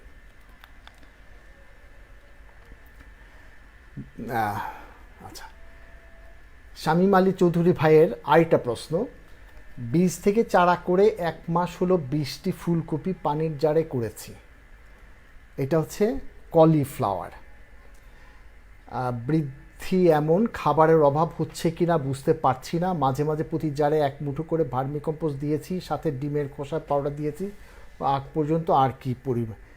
আমার কাছে যেই প্র্যাকটিসটা দেখেছি আপনি করছেন, সেটার জন্য আর কোনো এডিশনাল কোনো কিছু দরকার নেই। আপনি যখনই নিরাবেন তখন একটু ভার্মি কম্পোস্ট দিয়ে দিবেন, তাহলেই হলো। আপনার শীত পড়া শুরু হবে, তখনই কিন্তু আপনার কলিফ্লাওয়ারে ফুলকপিতে ফুল আসা শুরু হবে ইনশাআল্লাহ। শামীম আলী চৌধুরী ভাইয়ের আরেকটা প্রশ্ন, মাধবী পেয়ারা গাছটি নার্সারি থেকে কিনে 25 দিন হলো রোপণ করেছি, প্রুনিং করার পর মাশাআল্লাহ প্রতিটি নোট থেকে কুশি বের হয়েছে, কিন্তু নিচে কয়েকটি পাতায় এমন পোড়া দাগ, পটাশের অভাব হয়ে কি হচ্ছে? আপনার পাতায় যে দাগগুলো হচ্ছে, পটাশের অভাব হলে এই পাশটা পুড়ে যেত, এই পাশটা পুড়ে যেত, কিন্তু মাঝে যে দাগগুলো দেখা যাচ্ছে এগুলো কিন্তু ডিজিজ। এটাকে আমরা বলি পেয়ারার অ্যানথ্রাকনোস, কোলিটোট্রিকাম দিয়ে এটা হয়ে থাকে। অ্যানথ্রাকনোস রোগ যদি হয়ে থাকে তাহলে আপনাকে রোগটাকে প্যাথোজেনটাকে মেরে ফেলতে হবে। এই রোগগুলো এভাবে স্পোরাডিক অবস্থায় আলাদা আলাদাভাবে আছে, দেখবেন কিছুদিন পরে উপর থেকে গাছের ডালও মরে আসতে পারে। সো এটা পাতাতে হয়, কাণ্ড, শাখা, প্রশাখা, ফলে সব জায়গায় কিন্তু এই কোলিটোট্রিকাম দিয়ে অ্যানথ্রাকনোস রোগ হতে পারে। এই রোগটা যদি হয় তাহলে কখনো কখনো দেখা যায় ফলটা এইরকম কালো হয়ে ফেটেও যেতে পারে, তখন কিন্তু বোরন দিলেও কাজ হবে না। বোরনের অভাব হলে কিন্তু ফল ফেটে যায়, বাট এইটা কিন্তু কোলিটোট্রিকামের জন্য এটা হয়েছে। সো আপনার এই ফলটা কিন্তু ফেটেছে শুধুমাত্র এই প্যাথোজেনের জন্য, অ্যানথ্রাকনোস ডিজিজের জন্য। এটা পাতায় হলে এইভাবে পাতায় হয় এবং এইরকমভাবে হয়ে থাকে। এই পাতাগুলো যেন আর না ছড়িয়ে পড়ে, এটা কিন্তু খুব সহজ একটা প্যাথোজেন, ছড়িয়ে পড়ে। যদি এটা গাছের মাথায় চলে যায় তাহলে উপর থেকে পচে শুকিয়ে আসবে, তখন এটাকে আমরা ডাই ব্যাগ বলি। সো আপনাকে কিন্তু এই ফলে অথবা পাতা এই সিমটমটা যেহেতু দেখা দিচ্ছে, আপনাকে কিন্তু এখন থেকে খুব সচেতন হতে হবে, খুব ভালোভাবে এটা প্রোটেকশন নিতে হবে। প্রোটেকশন কীভাবে নেবেন? আমার সহজ বুদ্ধি, নিম তেল সাবান পানি দিলেও কিন্তু এই রোগটা ভালো হয়ে যায়। আর ওই যে বর্ধ মিক্সচার প্র্যাকটিস শুরু করেছেন কি? শুরু করে দেন, দেখবেন বর্ধ মিক্সচার দিলে অনেক বেনিফিট আছে। বর্ধ মিক্সচার জিনিসটা কি এটা একটু বুঝে আসি। বর্ধ মিক্সচার কিছুই না, শুধু চুন আর তুতে, কপার সালফেট, চুন আর তুতে আলাদা আলাদাভাবে গুলিয়ে নিয়ে, যেহেতু দুইটা দুই রকমভাবে গুলে, আলাদা আলাদাভাবে গুলিয়ে নিব পানিতে। ধরা যাক 5 লিটার পানিতে আমি চুন 100 গ্রাম গুলিয়ে নিলাম, তুতে 5 লিটার পানিতে 100 গ্রাম গুলিয়ে নিলাম। এই দুটো একসাথে করে বর্ধ মিক্সচার তৈরি হয়ে গেল। আমি যদি কত লিটার হলো? 10 লিটার হয়ে গেল, দুইটাতে 10 লিটার। আমি যদি 5 লিটার করতে চাই, 50 গ্রাম চুন 50 গ্রাম তুতে দিলেই হয়ে গেল। সহজ হিসাব। আমি যদি 10 লিটার তৈরি করতে চাই তাহলে 100 গ্রাম, আর শুধুমাত্র 5 লিটার যদি তৈরি করতে চাই 50 গ্রাম। দুটো আলাদা আলাদাভাবে গুলিয়ে, আলাদা আলাদা পাত্রে গুলিয়ে একসাথে মিশিয়ে আমরা গাছে স্প্রে করে দিলাম। তাহলে কিন্তু আগের যেই ডিজিজটা দেখেছি, এই যে এই ডিজিজটা, এটা আস্তে আস্তে ভালো হয়ে যাবে। যেই পাতা অ্যাটাক হয়ে গিয়েছে সেই পাতাগুলো আস্তে আস্তে পড়ে যাবে, আর বাকি গাছে নতুন পাতাগুলো সুন্দর থাকবে। এখন মজার খেলাটা দেখেন এখানে। যেহেতু আমরা চুন ইউজ করছি, তাহলে কী লাভটা হলো? মাটিতে যেটা পড়বে, মাটিতে পড়ার সাথে সাথে কিন্তু পিএইচ কিন্তু উপরের দিকে যাবে, ভালো হবে পিএইচ, নিউট্রিয়েন্ট অ্যাভেলেবিলিটি বেড়ে যাবে। মানে হচ্ছে কি, বর্ধ মিক্সচার দেওয়ার ফলে আমার গাছ যেমন রোগবালাই মুক্ত থাকবে, পাশাপাশি কিন্তু নিউট্রিয়েন্ট অ্যাভেলেবিলিটি হওয়ার জন্য ফলন, পাতা দেখতে সুন্দর, সব গাছের গ্রোথ কিন্তু খুব ভালো হয়ে যাবে। তাহলে আমরা সবাই যদি এখন মিলে, আমরা যদি মাঝে মাঝেই এই বর্ধ মিক্সচার বানিয়ে, এই তুতে কিন্তু খুব লোকাল দোকানে আপনি পাবেন, চুনগুলো লোকাল দোকানেই পাচ্ছেন, সো আপনি মাঝে মাঝে ব্যবহার করেন। ছাদ বাগানি সবাইকে বলছি যে অন্য কোনো ইনসেকটিসাইড, ফাঙ্গিসাইডের দরকার নেই। আপনি বর্ধ মিক্সচার ব্যবহার করেন, দেখবেন বর্ধ মিক্সচারের কারণে এটা কিন্তু কপারটা কিন্তু কপার ফাঙ্গিসাইড, কপার কিন্তু ফাঙ্গিসাইড এবং ব্যাকটেরিয়াসাইড দুটো হিসাবে কাজ করে। আবার এটা পিএইচটা বাড়াচ্ছে, সো আমার গাছের জন্য সময় সোহাগা। সো আপনারা কিন্তু অবশ্যই খেয়াল রাখবেন যে মাটির পিএইচটাকে বাড়ানোর জন্য কিন্তু চুনটা দরকার। পিএইচ বাড়লে অ্যাভেলেবিলিটি, নিউট্রিয়েন্ট অ্যাভেলেবিলিটি বেড়ে যায়, গাছের গ্রোথ ভালো হয়, ফুল ফল উৎপাদনশীলতা বেড়ে যায়। সো খুবই ইম্পর্টেন্ট এই জিনিসটা, যে বর্ধ মিক্সচার মাঝে মাঝে আমরা ব্যবহার করব। সবাই চা নিয়ে বসুন, অনেকক্ষণ গল্প করব কিন্তু। আচ্ছা, তারপরে আসি। প্রথমেই বলছি আমরা 90 মিনিট স্কুলিং কেন করছি? আপনাদের ছাদ বাগানে যে প্রবলেমগুলো হয়, সেই প্রবলেমগুলো সলিউশন নিয়ে। সরকার কিন্তু একই রকমভাবে কাজগুলো করছে। আপনাদের ক্রপসের যে সমস্যাগুলো আছে সেটা সলিউশনের জন্য ওনারা কিন্তু কৃষি ডিপার্টমেন্ট অফ এগ্রিকালচার এক্সটেনশন, কৃষি সেবা, ডিজিটাল কৃষি সম্প্রসারণ সেবা কিন্তু দিয়ে যাচ্ছে সরকারে কিন্তু তারা একটা অ্যাপস তৈরি করেছে। আপনি যে কোনো ফসলের কাছে যান, ফসলের নাম আছে, সেই ফসলের জাত কী কী বাংলাদেশে আছে, কী কী রোগ হতে পারে, রোগগুলোর সলিউশন কীভাবে করবেন, সব কিছু কিন্তু কতটুকু ইল্ড হবে, সব কিছু দেওয়া আছে। সো এই কৃষি বাতায়নে আমি রিকোয়েস্ট করব সরকারের এই যে প্রচেষ্টাটা খুব সুন্দর আমাদের জন্য, ফসলগুলো গিয়ে এগুলো সার্চ করে দেখেন। আপনার প্রত্যেকটা ফসলে কিন্তু তারা কিন্তু সুন্দরভাবে, অ্যাপসটা এত সুন্দর যে আপনি কিন্তু ওখান থেকে বেনিফিটগুলো নিতে পারেন। সো আমি রিকোয়েস্ট করবো আপনারা সবাই কৃষি বাতায়নে একবার ভিজিট করবেন, ভিজিট করে দেখে নেবেন ফসল কোন কোন ফসলের জন্য কী কী নিউট্রিয়েন্ট ম্যানেজমেন্ট কীভাবে করতে হয়, রোগবালাই হলে কী করতে হয়, ফলন ভালো পেতে কী করতে হয়, সবগুলো কখন লাগাতে হবে, এটা শীতকালে লাগাতে হয় না বর্ষাকালে লাগাতে হয়, সব কিছু ইনফরমেশানগুলো দেওয়া আছে এবং প্রশ্নের উত্তরও দেওয়া আছে। সো এইভাবে প্রশ্নের উত্তরগুলো আপনারা এখন দেখতে পাবেন। সো এটা খুবই উপকারী একটা সরকারের ডিজিটাল কৃষি সম্প্রসারণ সেবাটা কিন্তু আমাদের জন্য, ছাদ বাগানিদের জন্য আসলেই খুব ভালো একটা অ্যাপস। শামীম আলী ভাইয়ের আরেকটা প্রশ্ন হচ্ছে, সাম্মাম গাছ সম্পর্কে গত পর্বে আপনার উত্তর জানার পর আপনার উপদেশ মোতাবেক গাছটি রেখে দিয়েছি। গুড, রেখে দিয়েছেন, খুবই ভালো করেছেন। প্রতিটি গাছে এখন ফল আসছে, গুড, খুবই ভালো খবর। পোকার আক্রমণ থেকে সন্তানটিকে রক্ষা করার জন্য একদিন অন্তর অন্তর সাবান পানি দিয়ে স্প্রে করছি, তাও কিন্তু ভালো খবর। এটা পোকার দোস্তি করতে পারেনি। আচ্ছা, গুড। করণীয় খাবার নিয়মটা জানাবেন বা কিছু করেন? আসলে হচ্ছে আমরা লাউ গাছে যেভাবে যত্ন করি, শশা গাছে যেভাবে যত্ন করি, ঠিক একইভাবে মেলন গাছে মেলন গাছের যত্ন কিন্তু একই রকম। সো আপনি এই গাছটার আর কোনো স্পেশাল কোনো যত্ন নাই। খেয়াল করবেন পাতার নিচে পোকা যেন না হয়। পোকা হলে কিন্তু এখানে উপরে একটু হলুদ হলুদ হয়ে যাবে, তখন বুঝতে পারবেন ওই পাতার নিচে কিন্তু পোকা হয়েছে। সেটা একটু খেয়াল রাখবেন। আর মাটিটা বারবার একটু নিড়িয়ে দিবেন। নিড়িয়ে দিয়ে সম্ভব যদি হয় তাহলে একটু ভার্মি কম্পোস্ট দিয়ে দিবেন। ভার্মি কম্পোস্ট হচ্ছে nutrient bank. So vermi compost দিবেন। আপনার আরেকটা প্রশ্ন হচ্ছে, সাহস নিয়ে অনেক, আমি পড়ে শোনাই, সাহস নিয়ে অনেক প্রশ্ন করে ফেললাম যা আপনার জন্য বিরক্তিকর। কখনোই না, ওয়ার্ডটা খুব খারাপ। তারপরেও আমরা আপনার উপদেশ ও পরামর্শ মোতাবেক এগিয়ে যাচ্ছি, খুবই ভালো। সর্বশেষ প্রশ্ন হচ্ছে, সরিষার খোল কতদিন পচাতে হবে আর কতদিন পর পর দিতে হবে, দয়া করে জানালে উপকৃত হব। অনেক কিছু প্রশ্ন, অনেক শুভেচ্ছা জানিয়েছেন, আপনাকে অবশ্যই ধন্যবাদ এত সুন্দর সুন্দর কমেন্টস করার জন্য, শুভকামনা জানানোর জন্য। সরিষার খৈল সাধারণত খেয়াল করে দেখবেন 7 দিন যদি রেখে দেন তাহলে পচা শুরু হয়ে যায়, হালকা গন্ধ বেরোতে থাকে। 8 দিন গন্ধ অনেক বেশি হয়, 9 দিন আরও গন্ধ বাড়তে থাকে।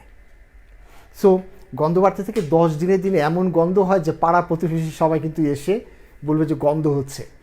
সো আমি বলবো 7 থেকে 8 দিন বা 10 দিন ভিজিয়ে রাখলেই যথেষ্ট।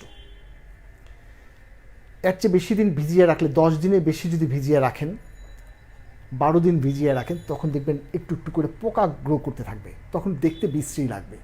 সেদিকে খেয়াল রেখে খৈল আমরা সাধারণত 7 থেকে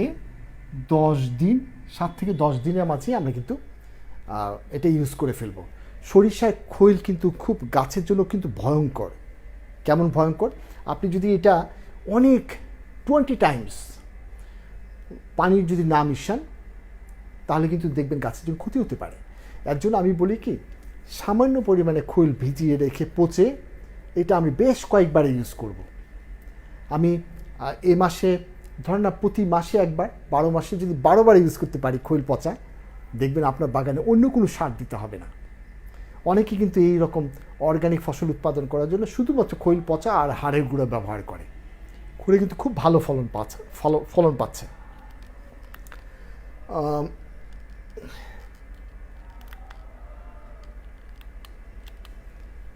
আপনার আরেকটা প্রশ্ন ছিল, যাক আমি মনে হয় একটু মিস করে ফেলেছি। অভিষেক ভাইয়ের প্রশ্ন ছিল যে ক্লি বায়ো উনি তৈরি করতে পারেন কিনা এবং ইকো আগ্রা তৈরি করতে পারেন কিনা। দুটোই কিন্তু, এটা হচ্ছে অর্গানিক স্টিমুলেটর আর এটা হচ্ছে organic nano nutrient particles, concentrated nutrient particles. So এই দুটো জিনিস, এটা হচ্ছে জাপান থেকে আসে, এটা হচ্ছে ইউএসএ থেকে আসে। সো দুটোই কিন্তু আমাদের কাছে ফর্মুলেশনটা নাই, যার জন্য কিন্তু আমরা তৈরি করতে পারছি না। যেমন এটা একদম অসম্ভব, এটা ন্যানো পার্টিকেল, আমাদের কাছে বাংলাদেশে এখনও পর্যন্ত সেই ন্যানো পার্টিকেল তৈরি করতে পারছি না। আর এই অংশটা আমি বলি, এটা যেহেতু আমি একটু কাজ করেছি, এটার ভিতরে আছে বেসিলাস ন্যাক্টো এবং ইস্ট ফাঙ্গাস যেটা আমরা পাউরুটিতে ইউজ করি, ইস্ট, সেরকম এই তিনটাকে তারা ভিন্ন কম্পোজিশনের আরও কিছু নিউট্রিয়েন্ট দিয়ে তারা কিন্তু এই কম্পোজিশনটা বানিয়েছে। জাপানের তৈরি, জাপান থেকে বাংলাদেশে মার্কেটিং করছে একটা কোম্পানি, বাট এটা খুব ভালো কাজ করে অ্যাগেনস্ট ফাঙ্গাস, অ্যাগেনস্ট ব্যাকটেরিয়া, খুব ভালো কাজ করে। ফাঙ্গাস যেমন হচ্ছে, আপনি দেখেছেন টমেটো গাছ, খুব ভালো টমেটো গাছ আছে, সকালবেলা গিয়ে দেখা গেল টমেটো গাছটা উইল্টিং হয়ে গিয়েছে। শশা গাছ খুব ভালো গ্রোথ হচ্ছে, হঠাৎ করে দেখা যাবে শশা গাছ উইল্টিং হয়ে যাচ্ছে, মানে একদম নেতিয়ে পড়েছে। এটা কিন্তু সব ক্রপসে দেখা যায়, হঠাৎ করে হয়। এটা হয় হচ্ছে ফিউজারিয়ামের কারণে। ফিউজারিয়াম হচ্ছে মাটিতে থাকে, যার জন্য আমরা উপরে গাছে যতই স্প্রে করি না কেন মাটিতে তো আর মিশাতে পারছি না, যার ফলশ্রুতিতে আমাদের এই গাছকে বাঁচিয়ে নেওয়া খুব কঠিন হয়ে দাঁড়ায়। যেগুলো দেখবেন কলা গাছ, পানামা ডিজিজ হয়, কলা গাছটা লম্বা কলা গাছ আছে, এই কলা গাছের ভিতরে হঠাৎ করে দেখা যায় উপরে পাতাটা নরম হয়ে গেল, আস্তে করে গাছটা মরে যাচ্ছে। এটাকে আমরা বলি ফিউজারিয়ামের দ্বারা পানামা ডিজিজ হয়। এইসব রোগগুলো আমরা কিন্তু কোনোভাবেই, যেহেতু সয়েলের ভিতরে প্যাথোজেনটা থাকে, আমরা সয়েল ফিউমিগেশন যেহেতু সিস্টেম আমাদের কাছে নেই, আমরা কিন্তু কন্ট্রোল করতে পারি না। সেই জায়গায় এই ইফেক্টিভ মাইক্রো অর্গানিজম যেটা সয়েলের ভিতরে বাড়তে থাকে সেটা খুব ভালো কাজ করে। সো ক্লি বায়ো খুব ভালো কাজ করে ইফেক্টিভ মাইক্রো অর্গানিজম হিসাবে, এবং এটা বাংলাদেশে বেশ ভালো কাজ করছে, কিন্তু আমরা নিজেরা বানাতে পারছি না। হয়তো বা এক সময় যখন আমরা এইগুলো উৎপাদন করতে পারবো, তখন হয়তো বা এটা সহজ হবে। সাইফুর রহমান ভাই একটা সুন্দর ক্রিটিক্যাল একটা প্রশ্ন করেছেন, প্রশ্নটা আমি পড়ে নেই। ওয়ালাইকুম সালাম স্যার, আমি অনেক বীজ কিনেছি কিন্তু একটাও চারা হয় নাই, আবার গ্রাফটিংও করতে পারি না, তাই গ্রাফটিং এবং সিড জার্মিনেশনে এক্সপার্ট হতে চাই, কিভাবে প্রশিক্ষণ নিতে পারি? আমি এইটার উত্তরটা দিয়ে দিয়েছি। ক্লি বায়ো ইকো আগ্রা বানানো শিখতে চাই, আমি কিছুক্ষণ আগে একটা বলেছি। আসলে সাইফুর রহমান ভাইয়ের প্রশ্ন এটা ছিল, যেহেতু আমি প্রশ্নটার উত্তরটা দিয়ে দিয়েছি একটু আগে, তো এখন আপনার চারার ব্যাপারে কিছু বলি। আমরা সাধারণত চারা উৎপাদন করি সিড ট্রেতে। করার সুবিধাটা হলো ঝড় বৃষ্টি বাদলে কোনো কিছু ক্ষতি করে না। সিড জার্মিনেশন করার জন্য যদি আপনি সিড সোয়িং করেন, ওখানে যদি বৃষ্টি পড়ে যায় তাহলে দেখা যায় যে অনেকাংশেই জার্মিনেশন করে না। আবার বড় স্কেলে যখন আমরা করতে যাই মাঠে, তখন দেখা যায় পিঁপড়ার কারণে অনেক বীজ কিন্তু নষ্ট হয়ে যায়। সো এইরকম নানাবিধ সমস্যা থেকে উত্তরানোর জন্য আমরা কিন্তু এই ধরনের এই ট্রেগুলো সাধারণত ব্যবহার করে থাকি, কিন্তু কৃষক কিন্তু এটাতে ব্যবহার করে না। কৃষকরা কিন্তু মাটিতেই যেন পিঁপড়া না আসে উপরে একটা শেড দিয়ে তারা কিন্তু সিড জার্মিনেশন করছে। সিড জার্মিনেশন হবে বা হবে না এটা নির্ভর করে কিন্তু একটা বিষয়ের উপরে, সেটা হচ্ছে আপনার সিডের সাইজ কিন্তু এক একটা এক এক রকম, তাই না? ধরেন এটা হচ্ছে শিমে বিচি, মটরশুঁটি বিচি, লাউয়ের সিড এক একটা এক এক রকম সাইজের, তাই না? সো সাইজগুলোর উপর ডিপেন্ড করে আপনি কীভাবে লাগাচ্ছেন সেটার উপর নির্ভর করবে জার্মিনেট করবে কিনা। যেমন হচ্ছে আপনি সিড লাগালেন আজকে, ধরা যাক লাল শাকের বীজ লাগালেন, সবচেয়ে সহজতম, কিন্তু আজকে লাগানোর পরে কালকে সকালবেলা উঠে দেখলেন যে উপরে পোর্শনটা ড্রাই হয়ে গিয়েছে। একবার সিডটা ভিজলো, তারপরে সিডটা আবার ড্রাই হয়ে গেল, তাহলে কিন্তু আর সিডটা জার্মিনেট করবে না। সো পানি তাহলে খুব ইম্পর্টেন্ট। সিড জার্মিনেশনের জন্য আমি বারবারই বলি, কোনো রকমের নিউট্রিয়েন্টের দরকার নাই, শুধু পানি হলেই হয়ে যাবে সিড জার্মিনেশন। সো পানিটা খুব ইম্পর্টেন্ট, সবসময় ভিজা থাকলো কিনা। এখন ভিজার কথা যদি বলি, তাহলে দেখলেন যে পানি দিয়ে রাখলেন বেশি করে, তাহলে কিন্তু আবার জার্মিনেট করবে না। মানে হচ্ছে মাটিটা ভেজা ভেজা থাকবে, কিন্তু পানিটা এত অ্যাক্সেস পানি থাকবে না, সেরকম মাটি লাগবে। আবার সিডগুলো কত গভীরে দিবেন সেটা কিন্তু খুব ইম্পর্টেন্ট। একটা বড় সিড, আপনার সিডটা এত বড়, তাহলে এটা কতটুকু নিচে দিবেন, তার ডাবল পরিমাণে এখানে দিলেই হয়ে গেল। একটা সিমের বিচি, এই ছোট্ট সিমের বিচি, এইটা যতটুকু তার ডাবল পরিমাণ নিচে ঢুকিয়ে দিলেই সিড জার্মিনেশন ভালো হবে। সো আপনি লাগাচ্ছেন হচ্ছে সরিষার বিচি, তাহলে যদি মাটির গভীরে যদি দিয়ে দেন তাহলে তো জার্মিনেট করবে না। তাহলে টেকনিকটা হচ্ছে আপনি যদি সিড ট্রে ব্যবহার করেন সহজ হবে এরকম। আবার পানি অ্যান্ড শিউরটা করতে হবে।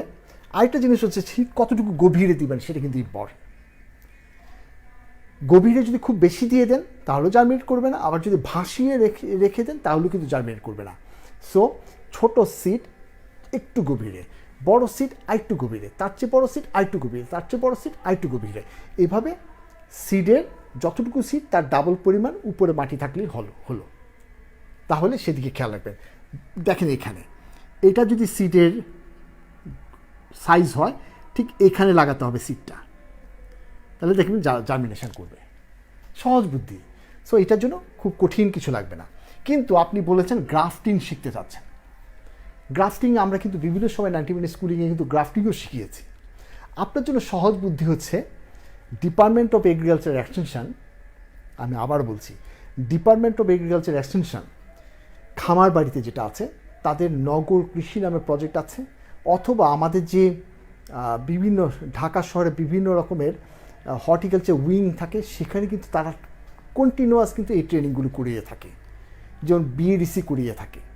তাদের সাথে একটু যোগাযোগ করে আপনার হাতে কলমে সেখান থেকে শিখে নিতে পারবেন। আমি সেটাই বলছিলাম যে ঢাকার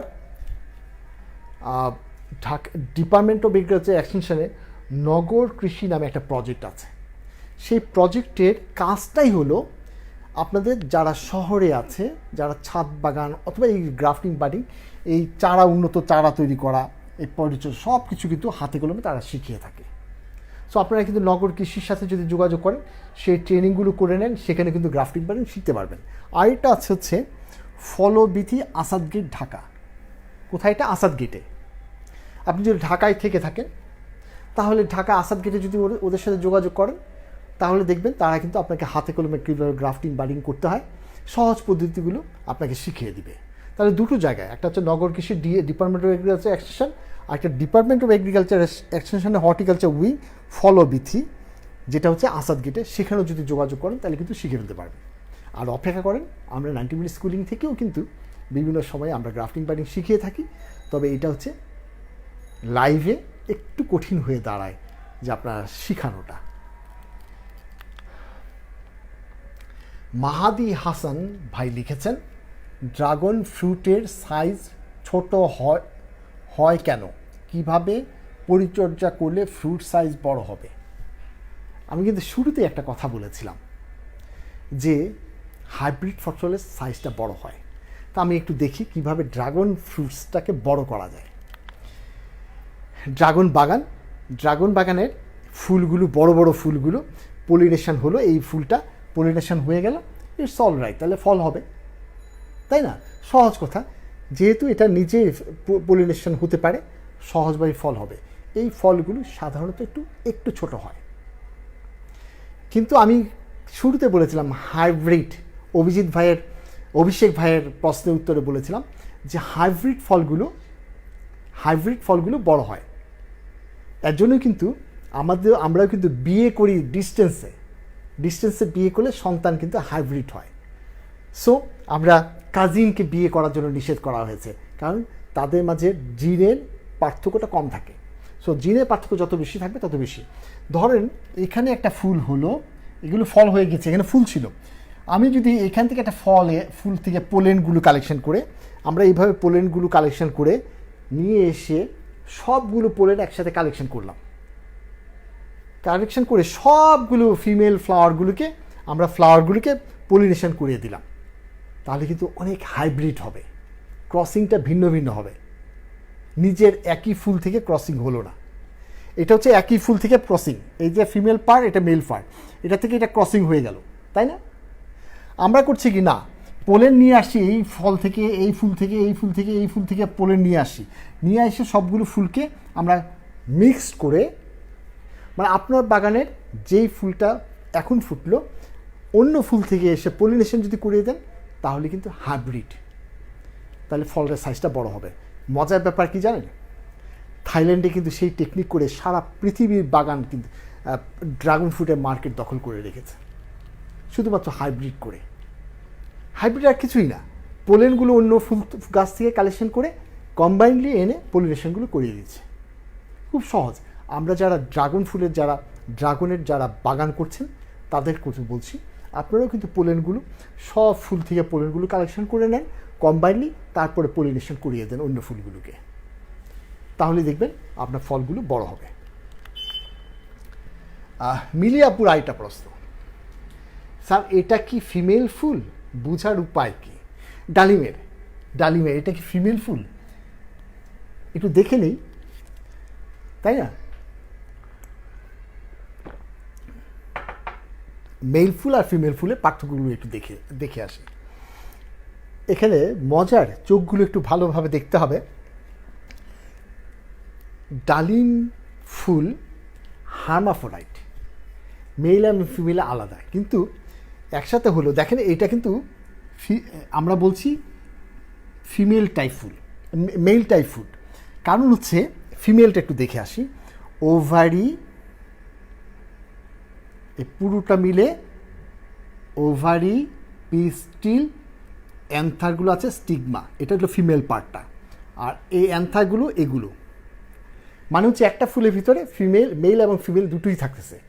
সো আমরা একটা ফিমেল টাইপ বললাম। আর মেল টাইপে খেয়াল করে দেখেন, এই ফিমেল পার্টটা ডিজেনারেটেড ফিমেল অর্গানস, এতটুকু ছোট কিন্তু ফিমেল পার্টটা হচ্ছে। বুঝতে পেরেছেন? ছবিটা দেখলে কিন্তু ফিমেলটা যেখানে ডমিনেন্ট থাকে এবং মেল অর্গানগুলো থাকে, তখন কিন্তু এটাকে ফিমেল ফ্লাওয়ার বলছি। এই রকম যখন ফানেল শেপের হচ্ছে, একটা বড় শেপের ভাস, আমরা ফ্লাওয়ার ভাস বলি, ভাসের মতো যখন শেপ হয়, খেয়াল করে দেখেন, এইটা হচ্ছে মেল, এখানে ফিমেল পার্টটা রিসেসিভ, এইটা হচ্ছে ফিমেল ফ্লাওয়ার। এটার ভিতরে দেখলে দেখবেন এখানে একটা ফিমেল পার্ট আছে, মেলগুলো এখানে আছে।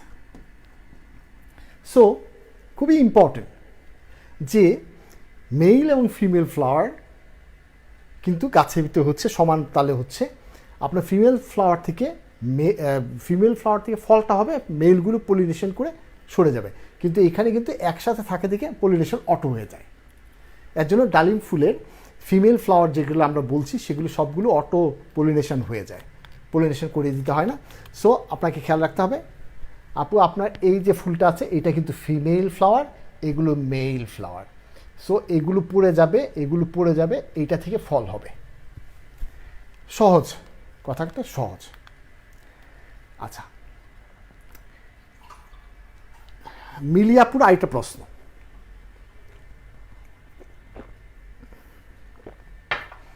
যারা দেখছেন তাদেরকে বলছি, আমরা কিন্তু চা খেয়ে খেয়ে গল্প করছি, আপনারা চা নিয়ে বসেন, আরও অনেক গল্প করতে হবে। কিন্তু মিলিয়াপুর আরেকটা প্রশ্ন হচ্ছে, ওই ডালিম গাছটা প্রুনিং করার বয়স হয়েছে কিনা? ডালগুলো কেটে ফেলবো? তাহলে দুটো জিনিস, প্রুনিং আমরা কখন করব, প্রুনিং কতটুকু করব, সেগুলো একটু জানা দরকার। এক নাম্বার, আপনি যদি ডালিম গাছে প্রুনিং না করেন, যেমন গোলাপ গাছে প্রুনিং যদি আমরা না করি, তাহলে গোলাপ গাছে ফুল হয় না। ঠিক ডালিম গাছেও কিন্তু, ডালিম গাছে যদি প্রুনিং না করেন, তাহলে মেল এবং ফিমেল দুটো ফ্লাওয়ারই কিন্তু হয় না, কমে থাকে। আর যা ফুল হবে, ফুলের সংখ্যা কম হবে, ম্যাক্সিমামগুলো মেল ফ্লাওয়ার হবে। তার জন্য প্রুনিং কিন্তু এসেনশিয়াল। আমরা যখন প্রুনিং করি, তাহলে মেল এবং ফিমেল ফ্লাওয়ারের সংখ্যা বাড়তে থাকবে, মেলও বাড়বে, ফিমেলও বাড়বে, দুটোই বাড়তে থাকবে। তো আমাদের এখন মিলিয়াপুকে বলছি, আপনার এই জায়গাতে কেটে ফেলতে হবে। এটাকে আমরা হার্ড প্রুনিং বলে থাকি। হার্ড প্রুনিং যদি করেন, তাহলে দেখবেন আপনার মেল এবং ফিমেল ফ্লাওয়ার দুটোই হবে, বেশি বেশি বেশি ফ্লাওয়ার হবে, এবং সেখানে ফিমেল ফ্লাওয়ার যেহেতু বেশি হচ্ছে, সেহেতু প্রচুর পরিমাণে ফল পাবেন। তাহলে কি আজকেই কেটে ফেলবেন? আজকে কাটবেন? তাহলে কখন কাটতে হবে সেটা একটা থিঙ্কিংটা আমরা করে আসি। দেখি, সারা মাসেই কিন্তু ডালিমের ফুল আসে, ডালিম বা বেদানার ফুল কিন্তু সারা মাসেই আছে। আমরা যদি দেখি যে এই সময়ে ফুল আসছে, এই সময় ফুল আসছে, এই সময় ফুল আসছে, এখানে ফুল আসছে, যদি দেখি, তাহলে এই ফুলগুলো পাকবে কখন? জুন মাসে বা জুলাই মাসে গিয়ে পাকবে। যখন পাকবে তখন খুবই ড্রাউট থাকে, বৃষ্টি নাই, গরম বেশি, সব কিছু। তখন ফুলগুলোর যে ডালিমের দানাগুলো শক্ত হয়ে যায়, রসের পরিমাণ কম হয়। যদি এই সময় জুন মাসে পাকে, তাহলে জুন মাসে যদি না পাকে, এই ব্যবস্থাটা করতে পারলে ভালো হবে না? তাহলে কেমন করে করব? আমরা করি কি, যারা দেখবেন কমার্শিয়ালে, যেমন ইসরায়েলে, এইসব জায়গায় যারা খুব বেশি পরিমাণে উৎপাদন করে, তারা করে কি, এই সময়টায়, শীতের এই সময়টায় গাছটাকে প্রুন করে দেয়। মানে হচ্ছে মিলিয়াপুর, এই গাছটা এখন প্রুন করার দরকার নেই, সামনে শীত আসছে, শীতের পরপর ফেব্রুয়ারি বা মার্চ মাসে, মিলিয়াপু আপনাকে বলছি, ফেব্রুয়ারি বা মার্চ মাসে আপনি আপনার গাছে প্রুন করে দিবেন, একদম গাছটাকে হার্ড প্রুন করে দিবেন। প্রুন করে দিলে এই সময় ডালপালা বের হতে থাকবে, এখানে গিয়ে বর্ষা সিজনে এখানে গিয়ে ফুল আসবে, পাকবে হচ্ছে সেপ্টেম্বর, এই সময়টায় পাকলে কি হবে, তখন দেখবেন আমাদের যেহেতু অগাস্ট সেপ্টেম্বরে বৃষ্টিটা হলো, এই যে এই সময়টা বৃষ্টির সময় দানাগুলো খুব নরম হবে আর রসালো হবে। তাহলে আমাদের একটা টেকনিক অবলম্বন করতে হবে, হার্ড প্রুনিং করতে হবে, পাশাপাশি হচ্ছে এই ফেব্রুয়ারি মার্চ ভালো হবে এবং ফলগুলোর মিষ্টতা বেশি হবে, ফলগুলো দানাগুলো রসালো হবে এবং বিচিগুলো নরম হবে। আয়েশা আক্তার আপু, আমাদের ম্যাডাম, উনি অনেকগুলো সিরিজ অফ প্রশ্ন করেছেন। আপা আপনাকেই বলছি যে আপনি যে প্রশ্নগুলো করছেন সেগুলোর উত্তর আমি একে একে দেওয়ার চেষ্টা করছি। এখানে আর পড়ছি না, পরের পেজে যাচ্ছি। একটি টি ব্যাগে কেমন করে বীজ বপন করব পদ্ধতি জানতে চাই। আমি আপনাকে টি ব্যাগ এনে বসিয়েছি, ইউজ টি ব্যাগ। আমি একটু পরে এটা জানাবো, কারণ আমার তখন ক্যামেরার সেটিংটা একটু চেঞ্জ করতে হবে। সো আমি শুধু এখানে দেখিয়ে দিলাম যে আমি আপনার প্রশ্নটার উত্তর দিব পরে। দ্বিতীয়টা, ফলজ গাছে কতদিন পর পর সার দিতে হয়, একটি গাছে কতটুকু পরিমাণ সার দিতে হয়। আমরা ছাদ বাগানিরা সাধারণত ফল গাছে আমরা বলি যে ফল গাছে সার দিতে হয় যখন ফলটা হারভেস্ট হলো তখন থেকে। যেমন একটা এক্সাম্পল দিয়ে বলি,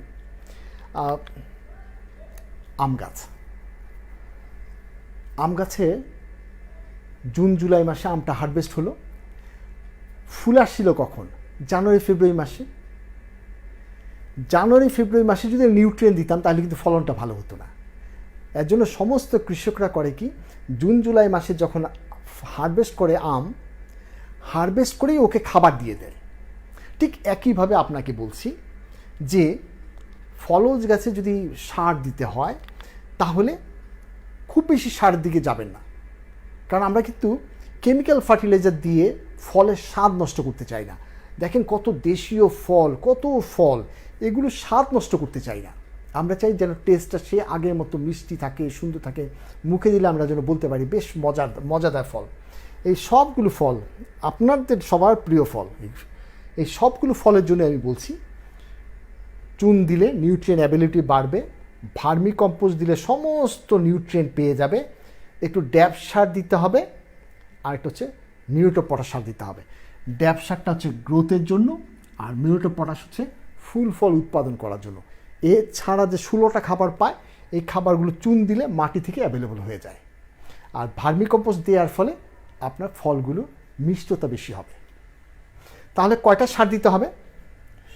চুন দিব আমাদের একবার, ভার্মি কম্পোস্ট মানে কম্পোস্ট, যে কোনো জৈব সার হতে পারে, গোবর হতে পারে, সেটা হতে পারে, ডাইঅ্যামোনিয়াম ফসফেট, ড্যাপ সার, নার্সারিতে গিয়ে বললেই হবে ড্যাপ সার, ওরা খুব ভালো। এটার ভিতরে NP দুটোই আছে, আর এটা হচ্ছে K। তাহলে ড্যাপ সারটার ভিতরে NP দুটোই আছে মিলিতভাবে, আর মিউরেট অফ পটাশ, এই 3টে সার বেশি করে খায়, এগুলো আমরা দিয়ে দিলাম। বাকিগুলো আমরা চুন দেওয়ার ফলে অ্যাভেলেবল হলো মাটি থেকে, ভার্মিকম্পোস্ট জৈব পদার্থ তার মাটির হেলথটাকে ভালো করলো, তাহলে কিন্তু হয়ে যাবে। তাহলে কখন দিতে হবে? যখনই আপনি যে ফল, পেয়ারা গাছে পেয়ারা ফল হারভেস্ট করা হলো সেই সময় আপনি দিবেন।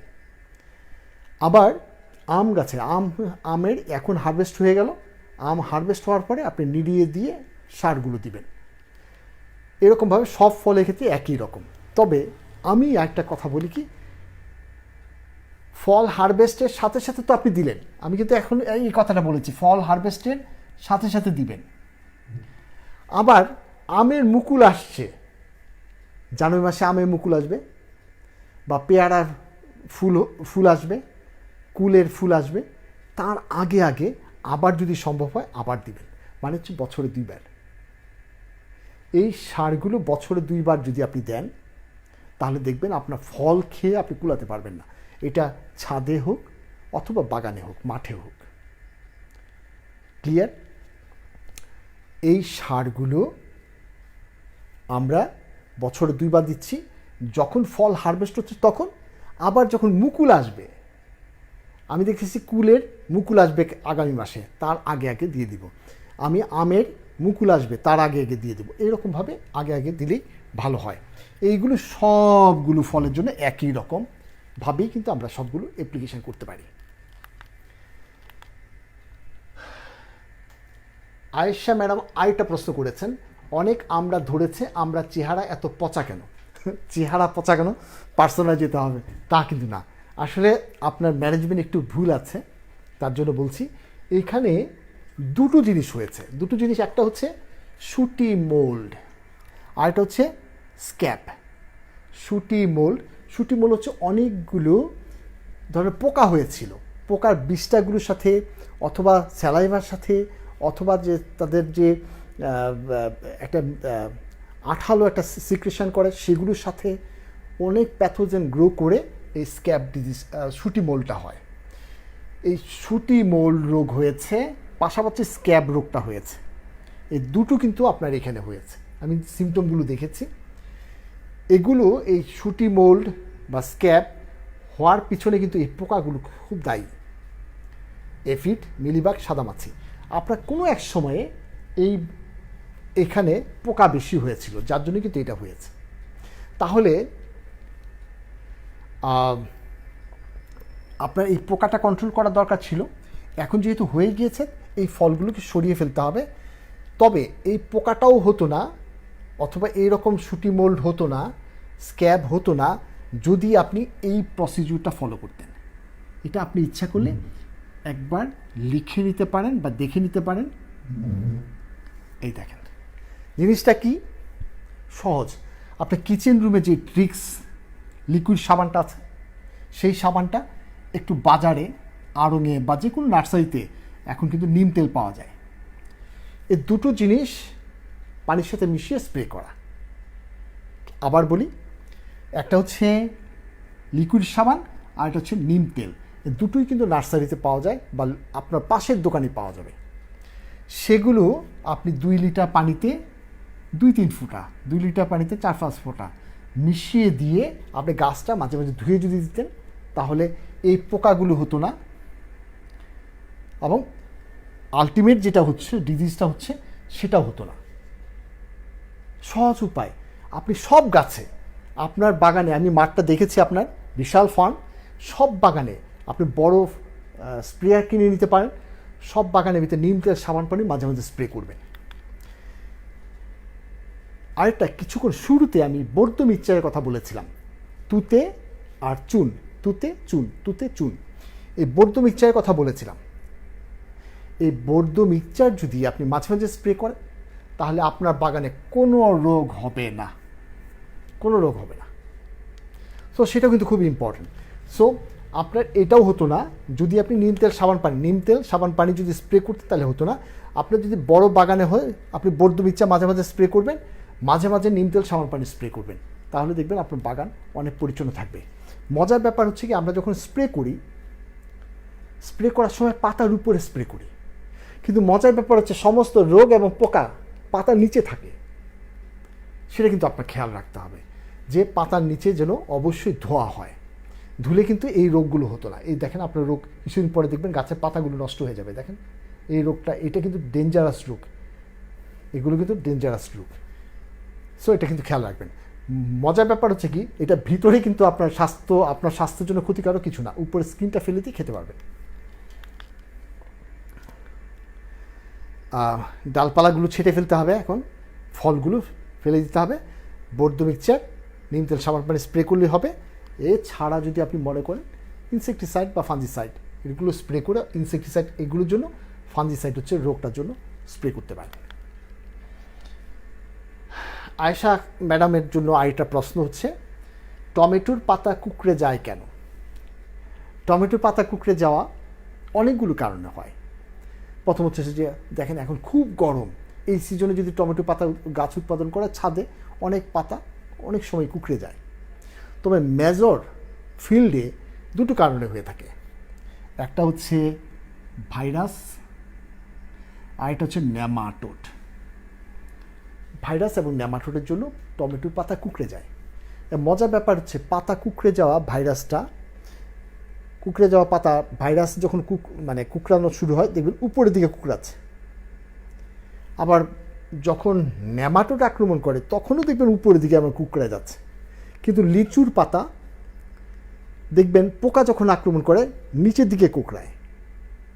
তাহলে মাইটস, ওই যে মাইটস পোকার জন্য ওইটা নিচের দিকে কুঁকড়ায়, আর যখন উপরের দিকে কুঁকড়ায় তখন দুই রকম জিনিস হতে পারে, একটা হচ্ছে ভাইরাস আর একটা হচ্ছে নেমাটোড।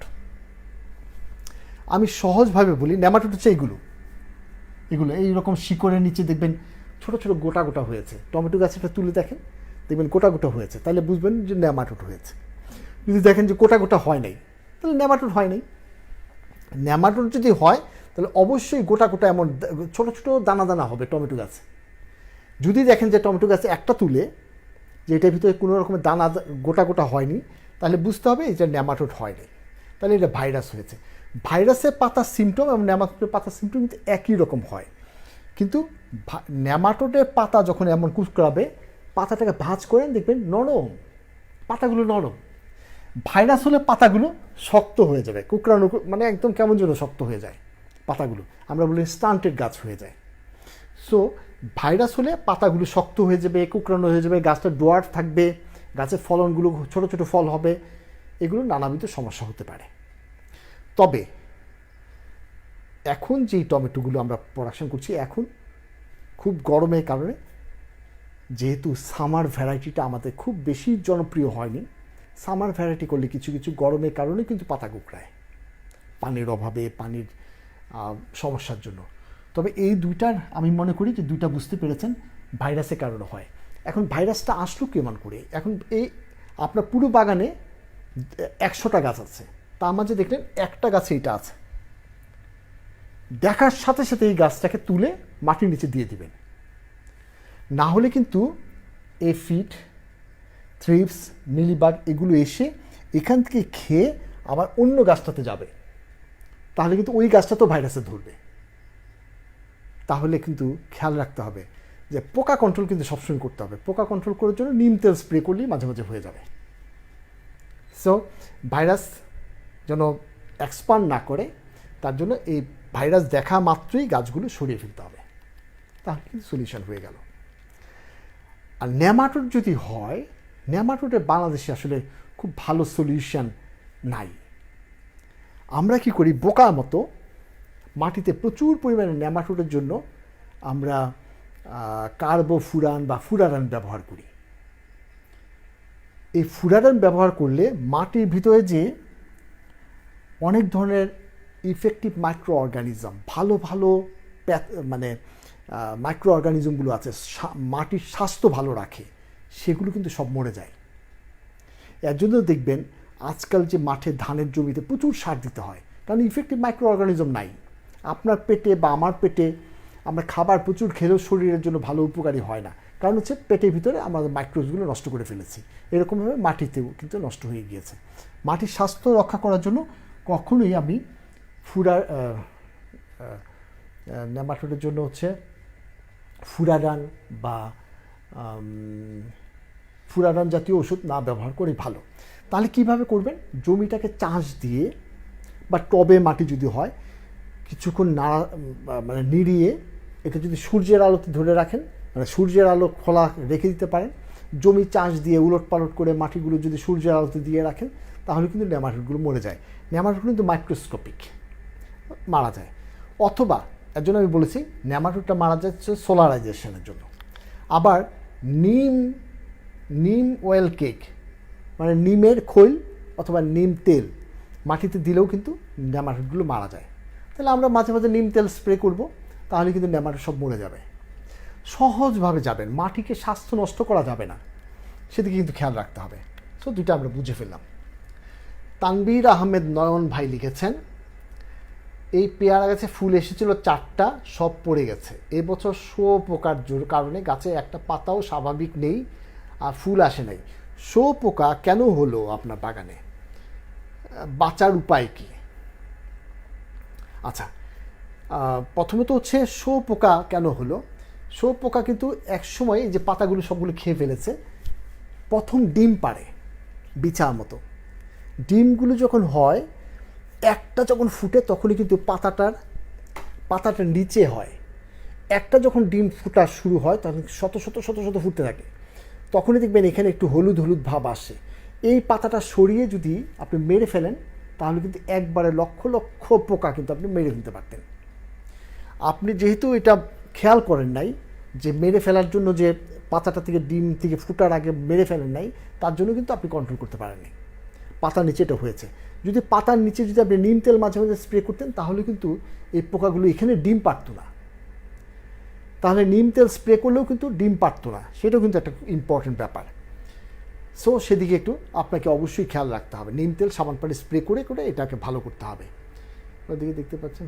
আচ্ছা, এখানে অনেকগুলো ডালপালা হয়েছে। সো হোয়াট, অসুবিধা কোথায়? অনেকগুলো ডালপালা হলে কোনো অসুবিধা নাই। আপনি যদি আগেই কেটে দিতেন তাহলে ভালো হতো। এখন আমার প্রশ্নটা হচ্ছে অন্য জায়গাটা হচ্ছে এইরকম, আপনার টবটা কি এই এত বড় গাছটাকে রাখার জন্য যথেষ্ট? আমার কাছে মনে হয় টবটাকে কেটে আপনি আরেকটু বড় ড্রামে বা হাফ ড্রামে যদি লাগিয়ে দেন তাহলে দেখবেন আপনার গাছের চেহারা ভালো হয়ে যাবে। আমার কাছে মনে হয় আপনার এত বড় গাছটার জন্য এটা খুব ছোট হয়ে গিয়েছে, নিউট্রিয়েন্ট সে পাচ্ছে না, সেদিকে একটু খেয়াল রেখে আপনি একটু যত্ন করবেন। তানভীর আহমেদ নয়ন ভাই, আরেকটা প্রশ্ন, এই সেই গাছ যার কোনো ফুল ফল আসার খবর নেই, 10 বছর বয়সে আমার কাছে মনে হয় জাম্বুরা গাছ। মানে আপনি 10 বছর আগে গাছটাকে 10 বছর ধরে আপনি যত্ন করছেন, কিন্তু ফুল ফলে দেখা, আমি পাতাগুলো বড় বড় করে দেখেছি, আমার কাছে জাম্বুরা গাছ মনে হয়েছে, কিন্তু জাম্বুরা গাছের পাতাগুলো একটু হলুদাভ হয়ে গিয়েছে। সো আপনাকে অর্গানিক ম্যাটার দিতে হবে, একটু ড্যাপসারও দিতে হবে, একটু এমওপি সার দিবেন। ফুল ফল আসার জন্য এমওপি সারটা খুব দরকার, মিউটো পটাশ লাল সার সেটা হলেই হবে। সৈয়দা নাসিমা আপু লিখেছেন, আসসালামু আলাইকুম, আপনার জন্য দোয়া ও শুভকামনা। আমার প্রথম প্রশ্ন আজকে ইনডোর প্ল্যান্ট নিয়ে। আমি প্রায় 2 মাস আগে কিছু স্পাইডার প্ল্যান্ট, এরিকা পাম আর কিছু ইনডোর প্ল্যান্ট কিনে লাগিয়েছিলাম। মাঝে মাঝে রোদ্রে দেই, কীটনাশক ছত্রাকনাশক দিয়েছি, কিন্তু গাছের গ্রোথ নাই, পাতাগুলো আগা কিছুটা শুকিয়ে যাচ্ছে। এখন কি করণীয়? আমার 2টা প্রশ্ন হলো, আরও কিছু ইনডোর প্ল্যান্ট এনেছি, একটা নাম জানি না, আমি কি এই প্ল্যান্টগুলো রুমের ভিতর পানিতে রাখবো? রুমের ভিতর পানিতে রাখতে পারবো? রাখলে এইগুলো যত্ন কি হবে?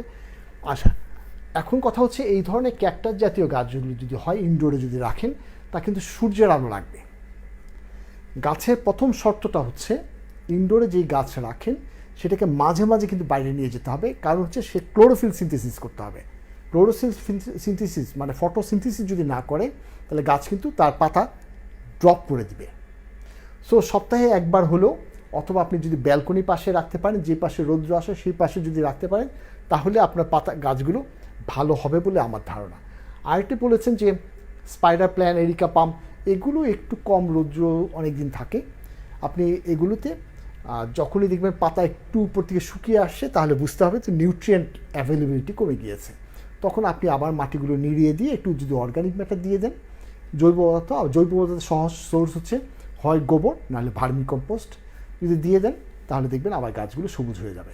তবে কিছু কিছু পাতা, নিচের পাতা, ওল্ডার লিভগুলো নাইট্রোজেনের অভাবে একটু হলুদাভ হবে, একসময় ব্রাউন কালার হয়ে মারা যাবে, তখন ওই পাতাগুলো একটু ছেটে দিলেই হয়ে যাবে। তবে মনে রাখবেন মিনিমাম 15 ডেজ ইন্টারভেলে একবার হলেও রোদে দিতে হবে, হোল ডে সানলাইট যেন পায়।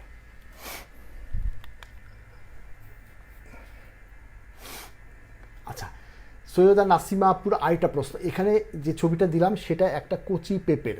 আপনার কথা মতোই এই কৃষি সাইট থেকে আইডিয়া নিয়ে গাছে পর্যাপ্ত খাবার দিচ্ছি, কিন্তু পেঁপে গাছে ফলের সংখ্যা কম। পেঁপেগুলো এই গুটি অবস্থায় এমন হলুদ, এগুলো কি টিকবে নাকি? যখনই ছোট পেঁপে হলুদ হয়ে যায় তখন না টিকার সম্ভাবনাটাই বেশি। হলুদ হলো কেন? এটা হচ্ছে পলিনেশনের কারণ হতে পারে, আবার কিছু জিনিস আছে যেটা হচ্ছে হয়তো বা পুরুষ ফুল হতে পারে। আমি যেটা মনে করছি এটা আসলে ফিমেল ফ্লাওয়ারই ছিল, এবং আমার কাছে মনে হচ্ছে যে এটা পলিনেশনের অভাবে ফিমেল ফ্লাওয়ারটা এটা হলুদ হয়ে গিয়েছে। আমার কাছে মনে হয় যে ছাদ বাগানে যদি একটা মাত্র ফিমেল মানে গাছ থাকে, সাধারণত যেগুলো আমরা হার্মাফোরাইড না, সেই সব জায়গাগুলোতে দেখা যায় যে কখনো কখনো এইরকম ফল ছোট অবস্থায় হলুদ হয়ে পড়ে যায়। এর জন্য আমরা পেঁপে গাছ কিন্তু 2-3টে এক পাশাপাশি লাগাই, তখন পলিনেশন সহজ হয়, ভালো হয়। তবে আপনার কাছে মনে হয় গাছের গ্রোথ তো খুব ভালো দেখা যাচ্ছে মনে হচ্ছে, যদিও পার্শিয়ালি দেখা যাচ্ছে, এই ফলটাও হয়তো বা পড়ে যাবে। আপনি একটু নিডিয়ে দিয়ে একটু মিউরেট অফ পটাশ অথবা একটু বোরন দিয়ে দেখতে পারেন ফলগুলো টিকানো যায় কিনা। নাসিমা আপুর আরেকটা প্রশ্ন হচ্ছে, আমার ছাদ বাগানের শুরু থেকে সাইট্রাস জাতীয় গাছগুলো জ্বালাচ্ছে, গ্রোথ কম, পাতাগুলো প্রায় হলুদ হয়ে থাকে, সালফার বা অন্য খাবার দিয়েও তেমন উপকার পাচ্ছি না। লেবু গাছের দাগ রোগের জন্য ম্যানকোজেব এবং কপার দাগ রোগের জন্য দিয়েছি, সালফেট দিয়েও তেমন লাভ হচ্ছে না, কি করব স্যার? আমি এই রকম দাঁত রোগ, স্ক্যাব ডিজিজের জন্য আমি আপনাকে আগেও একবার প্রশ্নের উত্তর দিয়েছিলাম। আমি দেখি এখানে আপনি বলেছেন টিল বা যে কোনো ফাঞ্জিসাইড ম্যানকোজেব গ্রুপসের ওষুধ দিয়েও এগুলো ভালো হচ্ছে না। এই ফলগুলো তখন কিন্তু আমি বলেছিলাম এই ফলগুলো একটু সরিয়ে ফেলতে হবে, কারণ হচ্ছে এই ফলগুলো ভালো হয়ে একদম সবুজ হয়ে যাবে তা কিন্তু হবে না। আমার একটা থিঙ্কিংটা হচ্ছে এই ফল থেকে যেন নেক্সট অন্য ফলে না যায়, তার জন্য কিন্তু এই ওষুধগুলো কাজ দিবে। খেয়াল করে দেখেন, এই ডালপালাগুলো সবগুলো ছেটে দিয়ে আপনার এইখানে যেই রোগগুলো আছে সেগুলো আপনাকে সরিয়ে ফেলতে হবে, না হলে কিন্তু অন্য পাতায় আবার যাবে। আপনি সরিয়ে ফেলেন, তাহলে দেখবেন পরিষ্কার পরিচ্ছন্ন করে ফেলেন, এবং আপনি এই ম্যানকোজেব গ্রুপস অথবা টিল যদি দেন তাহলে কিন্তু এটা সলিউশন হয়ে যাবে। কারণ হচ্ছে এটা থেকে অন্য জায়গায় আপনার ডিজিজটা চলে যেতে পারে। সো যেহেতু এটা ব্যাকটেরিয়া, সো চলে যেতে পারে, এইটাকে সরিয়ে ফেলতে হবে। এবং আপনার যে কোনো সাবান পানি নিম তেল স্প্রে করলেও কিন্তু এটা রোগটা সলিউশন হয়ে যাবে। সো এটা ভয়ের কোনো কারণ নাই। আপনি শুধুমাত্র এই ফলগুলো সরিয়ে ফেলেন, সরিয়ে ফেলে আপনি যে কোনো কপার ফাঞ্জিসাইড দেন, সাবান পানি নিম তেল দেন, বর্ধমিচার দেন, দেখবেন সব গাছগুলো সবুজ হয়ে যাবে, আবার সবুজ হয়ে যাবে।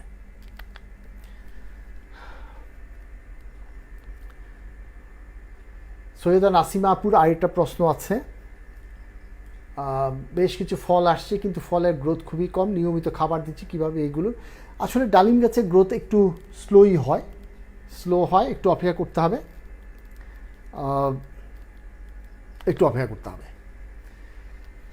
সানভীর চৌধুরী ভাই বলেছেন, প্রশ্ন করেছেন, রাসায়নিক সারের ব্যবহার নিয়ম বিষয়ে জানতে চাই, কারণ আমি পুঁইশাক গাছে সার দেওয়ার পরে আমার গাছের পাতা হলুদ হয়ে গেছে ও টবে অনেক লাল পিঁপড়া উপদ্রব হয়েছে। আসলে আপনি টবে যখন পুঁইশাক লাগিয়েছেন তখন কেন আপনি কেমিক্যাল ফার্টিলাইজার দিতে যাবেন? কারণ কেমিক্যাল ফার্টিলাইজার দিলে এই ধরনের শাকগুলোর যে স্বাদ অনেকাংশে কমে যাবে। আপনি শুধুমাত্র যদি ভার্মি কম্পোস্ট দিয়েই প্রোডাকশন করতেন তাহলে কিন্তু এইরকম হলুদ হয়ে যাওয়ার কোনো সম্ভাবনা ছিল না। নেক্সট টাইম এই ধরনের লাল শাক, পালং শাক, পুঁই শাক অথবা অন্য শাকগুলো, যে কোনো শাক আপনি শুধুমাত্র ভার্মি কম্পোস্ট দিয়েও আপনি প্রোডাকশন করতে পারবেন। আর লাল পিঁপড়ার উপদ্রবের জন্য সাধারণত আমরা যে কাজগুলি করি, টবের নিচে বা আশেপাশে যদি থাকে তাহলে কেরোসিন ছিটিয়ে দিই। যদি সিড বেডে আসে আমরা দারুচিনি পাউডার দিয়ে দিই, দারুচিনি গুঁড়া করে দিয়ে দিই, এরকম নানাবিধ জিনিস আছে। তারপরেও যদি আপনি লাল পিঁপড়া যদি কন্ট্রোল না করতে পারেন তাহলে সেভিন নামে একটা পাউডার পাওয়া যায়, সেভিন পাউডারটা ব্যবহার করতে পারেন। আয়েশা আক্তার আপুর আরেকটা প্রশ্ন হচ্ছে, শশা গাছের পাতা হলুদ হয়ে যাচ্ছে। আপনি অনেকগুলো পাতা দেখিয়েছেন এখানে, এগুলো হচ্ছে ওল্ডার লিভগুলো।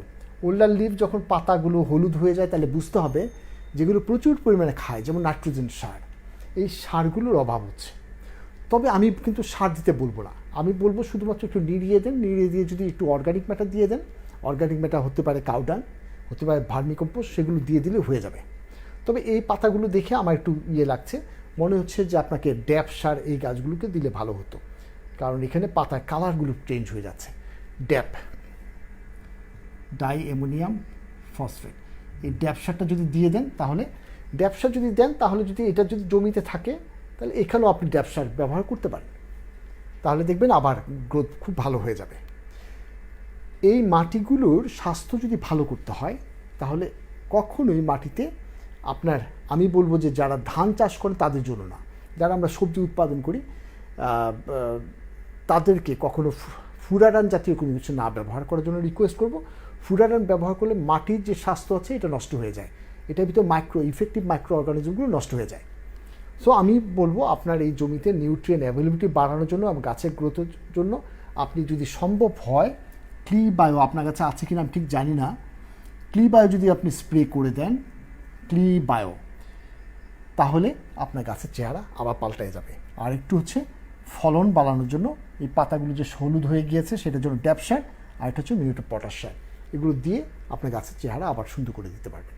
আর জৈব পদার্থ দিলে তো কথাই নেই, জৈব পদার্থ হচ্ছে সব রোগের ওষুধ। যত বেশি জৈব পদার্থ দিবেন তত বেশি গাছ সুন্দর হবে, ফলন ভালো হবে। আয়েশা আক্তার আপুর পাতাগুলো, এই গাছগুলো পাতাগুলো দেখেছি, এখানেও দেখেছি, এগুলো আসলে এটা অনেকগুলো রোগের সিমটম। এটাকে আমরা সুটি মোল বলি। বিভিন্ন পোকা আক্রমণ করেছিল, পোকার বিষ্ঠাগুলো জমা হয়ে অনেকগুলো প্যাথোজেন, ময়লা, ধুলাবালি সব কিছু মিশিয়ে কিন্তু এটা হয়েছে। মানে হচ্ছে আপনি যখন গাছে পানি দিচ্ছেন তখন গাছের গোড়ায় পানি দিচ্ছেন, গাছের পাতাগুলো ধুচ্ছেন না। এই পাতাগুলো ধোয়ার জন্য আমি রিকোয়েস্ট করব, এই অ্যানথ্রাকনোজ সব কিছু আপনার ভালো হয়ে যাবে যদি সাবান পানি, নিম তেল দিয়ে আপনি এটাকে, সাবান পানি নিম তেল দিয়ে যদি মাঝে মাঝে ধুয়ে দেন, তাহলে কিন্তু সলিউশন হয়ে গেল। সাবান পানি নিম তেল, মাঝে মাঝে বর্জ্য মিক্সচার, ওই যে প্রথম আমি বলেছিলাম বর্জ্য মিক্সচার, সাবান পানি, নিম তেল, এগুলোর ভিতরেই কিন্তু আপনার বাগানকে সুন্দরভাবে সাজিয়ে ফেলতে পারবেন। নাসিমা আপুর আরেকটা প্রশ্ন হচ্ছে পাতাগুলো এইভাবে কুঁকড়ে যাচ্ছে। আমি বলেছিলাম পাতা যখন নিচের দিকে কুঁকড়ায় তখন হচ্ছে মাইটস। নারিকেল গাছেও হয় মাইটস, লিচি গাছে মাইটস হয়, মরিচ গাছে হয়, টমেটো গাছে হয়, পাতাগুলি সবগুলো নিচের দিকে কুঁকড়ে যায়। এইরকম নিচের দিকে কুঁকড়িয়ে গেলে অবশ্যই আপনি সাবান পানি দিয়ে এটাকে ধুয়ে দিতে হবে বারবারে। এই পাতাগুলোর নিচের দিকে ভাঁজ যদি খুলেন দেখবেন ভিতরে অনেকগুলো পোকা আছে, সেদিকে একটু খেয়াল রাখবেন, সাবান পানি দিয়ে আপনি ধুয়ে দিলেই হয়ে যাবে। আবার আরেকটা প্রশ্ন হচ্ছে এপসন সল্ট নিয়ে। সবার জন্য বলছি, আমরা এখন কিন্তু বেশ তটস্থ হয়ে আছি। আমি যখনই কোথাও যাই তখনই প্রশ্ন হচ্ছে এপসন সল্ট দিতে হবে কিনা, এপসন সল্ট দিতে হবে কিনা। মানে গল্পটা এরকম যে আসলে এটা মনে হয় অন্য কিছু, আসলে কিছু না, এটা তো আমরা দীর্ঘদিন ধরে ব্যবহার করছি। দেখেন ইপসন সল্ট কাকে বলে, ইপসন সল্ট বা magnesium sulphate, Epson salt, magnesium sulphate, magnesium এবং সালফার। আমরা কিন্তু গাছে ম্যাগনেসিয়াম অনেক বছর ধরেই ব্যবহার করছি, এই সালফারের সার ব্যবহার করছি, এই সারটা কিন্তু আমরা ব্যবহার করছি। এইটার নামটা ম্যাগনেসিয়াম সালফেট আমরা বলতাম, ম্যাক্সার বলতাম। এইটার আরেকটা নাম আছে ইপসন সল্ট। যখনই ইপসন সল্ট হলো সবাই পাগল হয়ে গেল, সর্বনাশ, ইপসন সল্ট মনে হয় ব্যবহার করতে হবে। আসলে ইপসন সল্ট হচ্ছে ম্যাগনেসিয়াম সালফেট, ম্যাগনেসিয়াম সালফেট হচ্ছে ম্যাক্সার কিন্তু সব দোকানে পাওয়া যায়। সো এটা নিয়ে ভয়ে কোনো কিছুর কারণে, ম্যাক্সারটা হচ্ছে ফলন তো বাড়ার অবশ্যই। ম্যাক্সারটা আমি পজিশনটা দেখাই দিচ্ছি যে ম্যাক্সার, খেয়াল করে দেখেন, ম্যাক্সার ম্যাগনেসিয়াম আর সালফার এই গাছ কিন্তু প্রচুর পরিমাণে খায়, এগুলো কিন্তু প্রচুর পরিমাণে খায়। সো আপনি বাগানে দিবেন, অসুবিধা কোথায়? সো এটা নিয়ে টেনশন করার কোনো কারণ আমি দেখছি না। ম্যাক্সার, ইউরিয়া, টিএসপি, মিউটো পটাশ আমরা যেমন করে দিই তেমন করে দিতে পারেন, কোনো অসুবিধা, না দিলেও অসুবিধা নেই, কারণ হচ্ছে মাটিতে প্রচুর পরিমাণে ম্যাগনেসিয়াম এবং সালফার আছে। বাজারে দেখেন, বাজারে অনেকেই মনে করে যে ম্যাক্সার নাই, ম্যাকগ্রো, ম্যাকগোল, ম্যাগনেসিয়াম সালফেট, ম্যাক্সার অনেক রকমের পাওয়া যায়, এটা আমরা কমনলি ইউজ করছি। সো এটা নিয়ে এত টেনশন করা কোনোটা, সবাই যেখানে যাই আমাদেরকে ইপসন সল্ট ব্যবহার করতে হবে, এগ্রিকালচার নাকি ইপসন সল্ট ব্যবহার করতে হয়। আসলে ইপসন সল্ট হচ্ছে ম্যাক্সার, আমরা ব্যবহার করছি অনেক দিন ধরে, 16টা নিউট্রিয়েন্টের ভিতরে এগুলো আছে। সো ম্যাগনেসিয়াম সালফেট, ম্যাগনেসিয়াম এবং সালফার, ম্যাক্সার। আচ্ছা, একটা প্রশ্ন আসছিল যে হিউমিক সার ব্যবহার করবো কিনা, প্রুনিং কখন করতে হয় মালটার জন্য। আমি প্রশ্নগুলো একসাথে বলি। আসলে মালটা বা বাতাবি লেবু যে হার্ড প্রুনিং করতে হবে শুধু সেই সময়টা বাদ দিয়ে, যেই সময় খুব ড্রাউট থাকে, যেই সময় টেম্পারেচার খুব বেশি থাকে, যেমন এখন টেম্পারেচার খুব বেশি, এই সময় বাদ দিয়ে যখন তখন আপনি কিন্তু এই আপনার মালটার প্রুনিং করতে পারেন। সো বাকি সময়টা সবসময় করতে পারবেন। কিন্তু শীতকাল, প্রচণ্ড শীত, তখন গ্রোথটা কম থাকে, প্রচণ্ড শীত তখন গ্রোথ কম থাকে। তাহলে বাকি সময় যখন তখন আপনি করেন, কোনো অসুবিধা নেই। সো এটা খুবই ভালো। যখনই আপনি এই ধরনের লেবু, বাতাবি লেবু যখন করেন তখন খেয়াল রাখতে হবে যে আমরা যেন অবশ্যই ডাইব্যাক পোকার আক্রমণ যে না হয়, রোগবালাই যেন না হয়, সেদিকে খেয়াল রাখতে হবে। আরেকটা মুগনি ভাইয়া একটা প্রশ্ন ছিল সাইট্রাস গামোসিস। সাইট্রাস গাছে এইরকম আঠালো পদার্থ বের হইতে থাকে, ওজের মতো বের হতে থাকে। দেখেন এটা যখন হতে থাকে আস্তে আস্তে আস্তে আস্তে কিন্তু গাছটা মারা যেতে পারে। এটা প্রিকশন আগে থেকে নেওয়া দরকার। এটা কেন হলো? এটা ফাইটোপথোরা দ্বারা হয়েছে। এটা সয়েলে থাকে ফাইটোপথোরা। সয়েলে যখন আমরা ইরিগেশন দিই তখন কোনো ক্ষত ছিল, ফাইটোপথোরা এখানে এসে বাসা বেঁধে এটাকে পচন শুরু করেছে, এই ওজগুলো বেরোচ্ছে। ফাইটোপথোরা কন্ট্রোল করা খুব সহজ। আমরা যেভাবে খুশি, এই যে বর্দ মিক্সচারের কথা বললাম, বর্দ মিক্সচার স্প্রে করলে এটা ফাইটোপথোরা মারা যায়। একবার স্প্রে করলে হতো 2 বা 3 বার। এখন কথা হচ্ছে এটার ভিতরে রসটা যেহেতু পড়তেছে, আমরা করবো কি একটা যে কোনো কিছু দিয়ে স্ক্র্যাচ করে নিব, স্ক্র্যাচ করে নিয়ে একটু পরিষ্কার করে নিব, মানে ঘষে ঘষে এটা এই রসগুলো সবগুলো পরিষ্কার করে নিব, পরিষ্কার করে বর্দ মিক্সচার স্প্রে করব, তাহলে হয়ে গেল। আর এই রোগটা হবে না, দেখবেন বড় বড় যে অর্চার্ড আছে দেশের বাইরেও, তারা করে কি এই বর্দ পেস্ট বা বর্দ মিক্সচার দিয়ে গাছের গোড়ায় একটা রং দিয়ে রাখে, যেন যে বড় বড় অর্চার্ডে দেখবেন রং করা নিচে, এই বর্দ মিক্সচার দিয়ে রং করে দেয়, তাহলে এই রোগটা হয় না। সো আমরা মাঝে মাঝে ঘষে দিয়ে একটু যদি বর্জ্য মিক্সচার দিয়ে দিই তাহলে হয়ে যাবে। সিরিয়াস যদি হয়ে যায়, মুগনি ভাই আপনাকে বলছি, যদি সিরিয়াস হয়ে যায় রিডোমিল গোল্ড বা রিডোমিল অ্যামজেট ব্যবহার করে স্প্রে করে দেন। 2 বার স্প্রে করতে হবে মিনিমাম, আর বর্জ্য মিক্সচার 3 থেকে 4 বার স্প্রে করতে হবে, তাহলে দেখবেন এটা গাছটা বাঁচানো যাবে। ঝিঙ্গে ফুল, মুগনি ভাইয়া একটা ঝিঙ্গে ফুলে এই রকম গাছগুলো ঝরে ঝরে ফুলগুলো পড়ে যাচ্ছে। আসলে ঝিঙ্গে ফুলের সবচেয়ে রিচ গোড়ের সমস্যাটাই হচ্ছে একটা ফিমেল ফ্লাওয়ার। দেখেন ফিমেল ফ্লাওয়ারটা এখানে ফিমেল পার্টটা দেখা যাচ্ছে, আর এখানে একটা ফিমেল স্ট্রাকচার আছে। মেলটার ভিতরে কিন্তু এটা নাই, এই স্ট্রাকচারটা দেখা যায় না। তো মেল ফুলটা আপনি এমন করে পাপড়িগুলো ছিঁড়ে ফিমেলটার গায়ে যদি এমন করে লাগিয়ে দিতে পারি, তাহলে পলিনেশন হয়ে গেল। তাহলে এই পলিনেশন যদি এইভাবে আপনি হ্যান্ড পলিনেশন করে দেন, তাহলে আর এই ফুলটা পড়ে যেত না, কারণ হচ্ছে পলিনেশনের অভাব হয়েছে, কোনো নিউট্রিয়েন্টের অভাব না। যদি একটা ফল হতো, ফলে এই পাশ থেকে পচে পচে যেত, তখন আমরা ক্যালসিয়াম বলতাম, ক্যালসিয়ামের অভাব।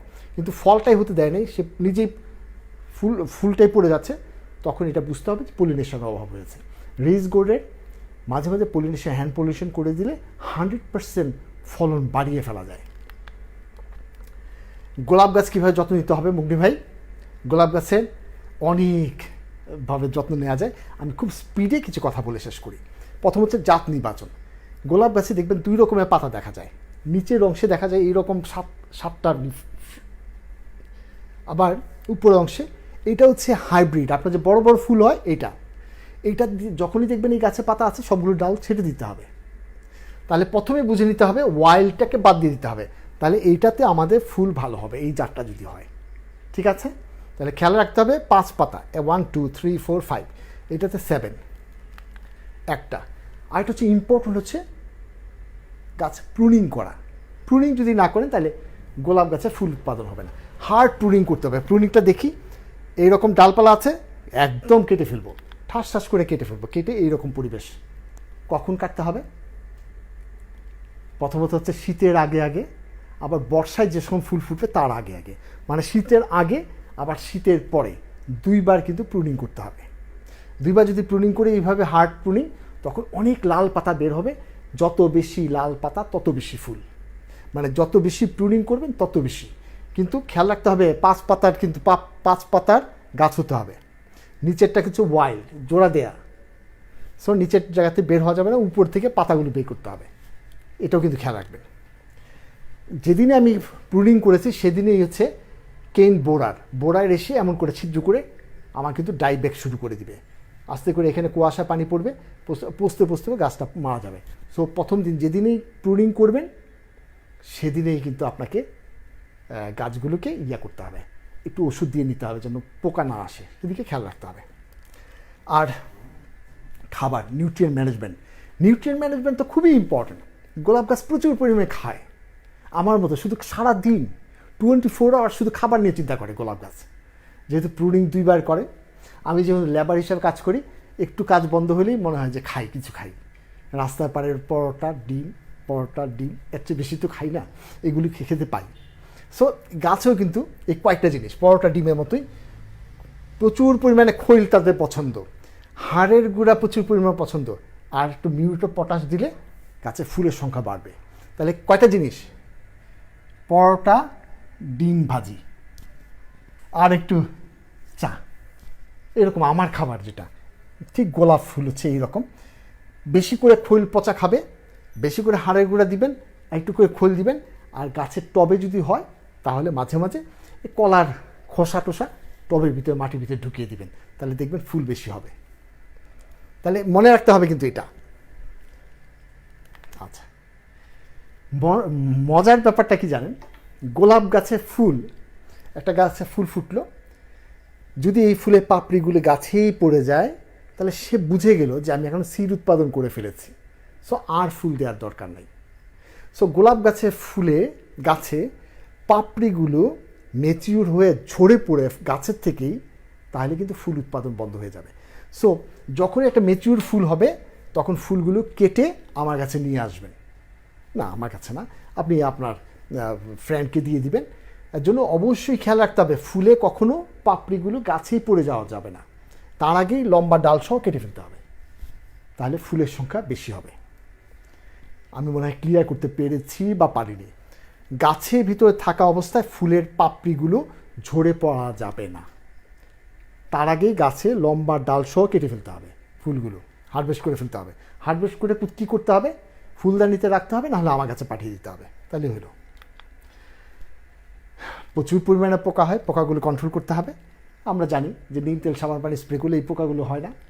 সো সহজ বুদ্ধি। এই রোগগুলোর কথা আমি বলেছি যে এগুলো রোগ করা যাবে না।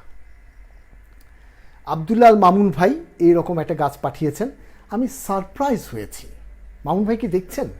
যদি দেখে থাকেন, আপনি এই গরমকালে, বাংলাদেশের গরমের সিজনে, ঠিক এখন কি পরিমাণে গরম, সেই সময় আপনি মাল্চ ব্যবহার করেছেন।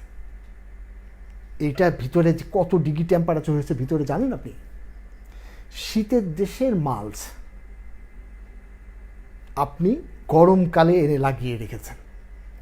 মালচিংয়ের কালার, মালচিংয়ের বোধ উপরে পিঠে দুই পাশে দুই রকমের কালার থাকে, ট্রান্সপারেন্ট থাকে, অনেকগুলো থাকে। এটা পিছনে কিছু কারণ আছে, ভিতরে যেন টেম্পারেচার বেশি না হয়ে যায়। এটা কালো রঙের মাল্চ ব্যবহার করেছেন, ভিতরের টেম্পারেচার অনেক বেশি, যার জন্য আপনার কিন্তু গাছগুলো এরকম ডোয়ার্ফ হয়ে গিয়েছে এবং তাদেরকে ডিলে করছে, গাছটাকে গ্রোথটাকে লম্বা করছে সে। এবং খেয়াল করে দেখেন, আমরা কিন্তু টমেটো গাছে একবার হালকা করে নিড়িয়ে, কয়েকবার নিড়িয়ে দিই, তাহলে অক্সিজেন বেশি পায়, এবং টপ ড্রেসও দিই, তখন কিন্তু গাছের ফলনটা বেশি হয়। আপনি মাল্চ ব্যবহার করার কারণে আপনি কিন্তু সেটা করতে পারছেন না। সব কিছু মিলিয়ে আপনার গাছের কন্ডিশনটা ভালো না। তবে এটা যদি এখন ফল আসতো তাহলে বাজার দাম বেশি পেতেন, কিন্তু কিছুদিন পরে শীতকাল চলে আসতেছে, শীতে বাজার ধরে ফেলবে কৃষকরা, তখন আপনার ফল ধরলে তো লাভ হবে না। তো সব কিছু মিলিয়ে আপনার প্ল্যানটা একটু ভুল আছে কোথাও। সো আপনি যদি সামার টমেটো করে থাকেন, মাঠে যদি করে থাকেন, মাল্চ ব্যবহার করা ঠিক হয়নি। আপনার উচিত ছিল উপরে শেড দেওয়া, আর একটু আর্লি ব্যবহার করা, আর্লি যেন ফলন আসে। মাল্চ দেওয়ার জন্য ডিলে হয়ে যাচ্ছে। তো সব কিছু মিলিয়ে আমি বলবো যে এখন আর কিছু করার নাই, দ্রুততার সাথে এটার ভিতরে কিছু খাবার অ্যাড করে দেন, এমওপি অথবা একটু ভার্মি কম্পোস্ট দিয়ে দেন, তাহলে ঠিক হয়ে যাবে। আর ফ্লোরাও স্প্রে করতে পারেন, কিন্তু আমার কাছে মনে হয় শীতকাল চলে আসতেছে। ছাদ বাগানেদের জন্য বলছি, আসলে ছাদ বাগান হচ্ছে আমাদের শখের বাগান। আপনার যদি শখ থাকে, ছাদ বাগান করে সামান্য একটু টেম্পারেচার কন্ট্রোল করে পলি টানেল করতে পারেন, নেট হাউস করতে পারেন, অথবা গ্রিন হাউস করতে পারেন। এখন কিন্তু সেই টেকনোলজি বাংলাদেশে চলে আসছে, ছোট ছোট ছাদ বাগানের টেকনোলজি, ছাদ বাগানের গ্রিন হাউস। এবং এইগুলোর ভিতরে আপনি যা খুশি তা, কখনো ক্যাকটাস, কখনো অ্যাডেনিয়াম, কখনো টমেটো, কখনো চেরি টমেটো, কখনো লেটুস পাতা, যা খুশি তাই কিন্তু প্রোডাকশন করতে পারেন আপনার ছাদে। সো এইরকম কিছু করতে পারেন। ছাদে কিন্তু আপনি প্রোডাকশন করতে পারেন স্পিরুলিনাও। সো আপনার ছাদ বাগানে কিন্তু সব কিছু প্রোডাকশন করতে পারেন, শুধুমাত্র মডার্ন টেকনোলজি ডেভেলপ করে। সো আমরা আশা করছি ছাদ বাগানে যারা যারা আছেন তারা অবশ্যই এগুলোর দিকে একটু নজর রাখবেন। আয়েশা ম্যাডামের একটা প্রশ্ন ছিল, টি ব্যাগে কেমন করে বীজ বপন করব, পদ্ধতি জানতে চাই। আমি এইভাবেই দেখাচ্ছি, যেহেতু এইভাবেই দেখাই, কোনো অসুবিধা নাই। টি ব্যাগগুলো ইউজ টি ব্যাগ, এই যে এটা ইউজ টি ব্যাগ। এই ইউজ টি ব্যাগটাকে আমি কেটে ফেললাম। কেটে ফেলার ফলে দুটো কিন্তু একটা পকেট তৈরি হলো। এখানে আমি দেখাচ্ছি দুটো পকেট তৈরি হয়েছে, এই দেখেন দুটো পকেট তৈরি হয়েছে টি ব্যাগে। এখন এই দুটো টি পকেটে আমি সামান্য করে একটু ভার্মি কম্পোস্ট অ্যাড করে দিই, কারণ এটা ইউজ টি তো ভার্মি কম্পোস্ট একটু অ্যাড করে দিলাম। অ্যাড করে আমি এইভাবে একের পর এক সাজিয়ে নিব, একের পর এক সাজিয়ে নিলাম। এইভাবে আরও কয়েকটা আমি এখানে দিয়ে দিলাম। এখন কথা হচ্ছে এখানে আমি সিড দেখছি। সিড দেখার পর যেহেতু আমি ভার্মি কম্পোস্ট দিয়েছি, মাটিগুলো কিন্তু ঝুরঝুরা হয়ে আছে, একদম ঝুরঝুরা হয়ে আছে, দেখেন এই পাশে ঝুরঝুরা একদম। এখন সিডগুলো নিয়ে আমি কোন সিড ব্যবহার করব, এই সিডের ডাবল পরিমাণ ঢুকিয়ে দিতে হবে। যদি এটা লাউ সিড লাগাই তাহলে একটু গর্ত করে নিতে হবে। গর্ত করে নিয়ে আমি এটা ঢুকিয়ে দিলাম ভিতরে, দিয়ে উপরে একটু, যদি মনে হয় যে যেহেতু বড় সিড, আর যদি আমি ছোট সিড দিতে চাই, আমি ছোট ছোট সিড দিচ্ছি। এই ঢেঁড়সের বিচি দিচ্ছি একটা, দিয়ে একটু চাপ দিয়ে ঢুকিয়ে দিলাম, দিয়ে উপরে একটু ভার্মি কম্পোস্ট দিয়ে দিলাম। এবং এইটা দেওয়ার পরে এইভাবে যদি আমি সাজিয়ে নিতে পারি, তাহলে একটু স্প্রে করে পানি দিয়ে দিলাম, আপনি দেখবেন 5 থেকে 7 দিনের ভিতর জার্মিনেট করবে। এবং এই ছোট পটটাতেই কিন্তু ট্রান্সপ্লান্ট করার মতো হয়ে যাবে। আপনি 3 দিনের ভিতরে যদি নিউট্রিয়েন্ট রাখতে পারেন তাহলে 3 দিনের ভিতরে জার্মিনেট করবে, ময়েশ্চার রাখতে পারলে 3 দিনের ভিতরে জার্মিনেট করবে। জার্মিনেট করার পরে আপনি করবেন কি, আমি আরেকটু দেখাই। এটা টি ব্যাগটা কাটার কোনো কিছু দরকার নেই। আমি এখানে, যেহেতু এখানে একটা জোড়া আছে, খুব মজার, আমি একটু দেখাই। এই পাশে জোড়া আছে, এখানে আমি কেটে ফেললাম, 2টা টুকরা করে ফেললাম।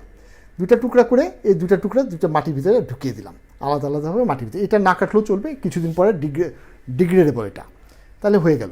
সো আসলে এটা নিউট্রিয়েন্ট, যেহেতু টি ব্যাগে ইউজ টি ব্যাগে নিউট্রিয়েন্ট নাই, এর জন্য একটু ভার্মি কম্পোস্ট অ্যাড করে নিয়েছি। ভার্মি কম্পোস্ট অ্যাড করে নিয়েছি আর একটু পানি পাওয়ার সাথে সাথে কিন্তু সে কিন্তু জার্মিনেট করে ফেলবে।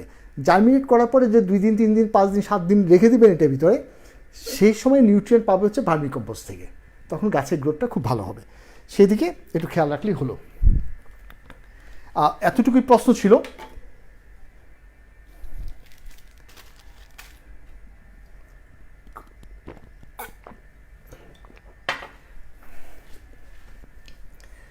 এখন আসা যাক,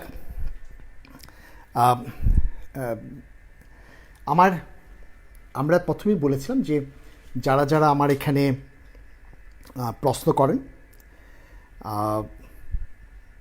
আগে প্রশ্ন করে দেন, সেগুলো উত্তর আমি ডিটেলস দেওয়ার চেষ্টা করি, আর বাকিগুলো আমি এখান থেকে পড়ে পড়ে শোনাবো। অনেকেই নীরব রহমান ভাই দেখছেন, Mahmud Sultan, carbofuran group granular insecticide can control nematode. আমি কিন্তু বলেছি কার্বোফুরান বা ফুরাডান।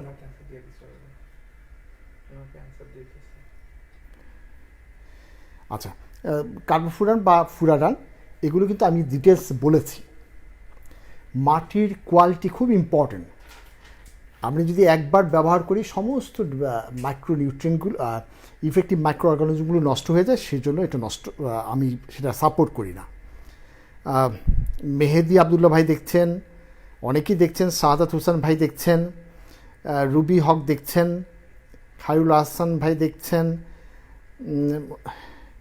খায়রুল আহসান শাহিন ভাই মন্ত্রমুগ্ধের মতো শুনলাম, ভালো লাগলো কথাগুলো শুনে। ওয়াচিং ইউ,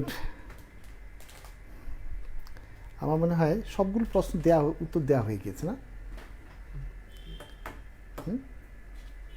আচ্ছা, এখন কথা হচ্ছে যে আমরা আগামী শুক্রবারের পরের শুক্রবার আবার আসব লাইভে। আপনারা যারা এবার সিড পেয়েছেন তারা তো সিডের থেকে চারা করছেন, তারপরেও যদি আপনার গোল্ডেন পূর্ণা অথবা কারো প্রশ্ন আছে, তারপরে যদি কারোর গোল্ডেন পূর্ণা, ফুলকপি, ব্রোকলি, ক্যাবেজ, মরিচের চারা এগুলো যদি লাগে তাহলে আমার সাথে যোগাযোগ করবেন, আমি দেওয়ার চেষ্টা করব। রুবিনা রফিক আপু লিখেছেন, ডিসেম্বর জানুয়ারি ফুল আসার আগে আম গাছের জন্য শেষ খাবার কি কি দিতে হবে, ড্রাম অনুযায়ী কতটুকু দিতে হবে যদি সাজেস্ট করতেন। আমি কিন্তু উত্তরটা একবার দিয়েছি যে বছরে দুবার আমরা দিই। একবার হচ্ছে ফুল আসার, একবার হচ্ছে ফল হারভেস্ট করার সাথে সাথে আমের গাছে, আবার দ্বিতীয়বার হচ্ছে ফুল আসার আগে আগে। ফুল আসার পর কিন্তু আর নিউট্রিয়েন্ট দেই না। ম্যানেজমেন্টটা হচ্ছে ফুল আসার আগে গাছগুলো খুব সুন্দরভাবে পরিষ্কার করে দিব, যে জানুয়ারি মাসে আসার আগেই, মুকুল আসার আগে। আর সামান্য পরিমাণে আপনি খেয়াল করে দেখবেন যে আপনার পাতায় কোনো রকমের এইরকম উইকনেস দেখায় কিনা, তাহলে একটু চুন দিতে হবে যে নিউট্রিয়েন্ট অন্যগুলো আপটেক করতে পারছে না। আর সম্ভব হলে ড্যাপ সার আর একটু লাল সারটা, মিউরেট পটাশটা দিয়ে দিবেন, তাহলে মুকুলগুলো ঝরে পড়বে না বা মুকুলের সংখ্যা বাড়বে। আব্দুল্লাল মামুন ভাই, আপনার উত্তর নিশ্চয়ই পেয়েছেন। সবার কঠিন কোনো প্রশ্ন আমি দেখছি না।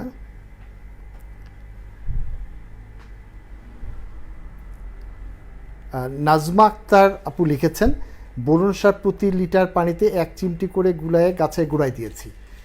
আরও কম করে দিতে পারেন, 1 চিমটি কম করে, 1 চিমটি পুরো গাছে দিতে পারেন, 1 লিটার প্রতি না দিয়ে পুরো গাছে দিতে পারেন। গাছে গুলিয়ে যদি মাটিতে দেন তাহলে লো কনসেন্ট্রেশন আপনি কিছু পাতায়ও দিতে পারবেন, সেগুলো করতে পারবেন। এছাড়া আমি খুব প্রশ্ন দেখছি না, এই প্রবলেমের কারণে আপনার মূল্যবান তথ্যগুলো।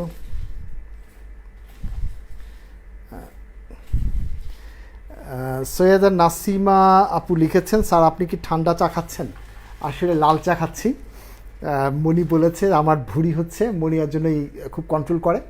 আমি রাস্তার পাড়ে চা দেখলে লোভ সামলাতে পারি না চা খাওয়ার জন্য, তখন মণি বারবারই চিৎকার করে, স্যার আপনার তো বয়স হচ্ছে, ভুঁড়ি হলে অসুবিধা নাই। কিন্তু মণি বলছে যে মণির নাকি ভুঁড়ি হয়ে যাচ্ছে আমার সাথে সাথে চা খেতে খেতে। সো মণির তো সম্ভাবনা, ফিউচার অনেক প্ল্যান আছে। সো মণি এর জন্য আমাকেও চা খেতে দেয় না। কাল রাতে যদিও আমরা লুকিয়ে চা খেয়েছি, কেউ না দেখলেই হলো।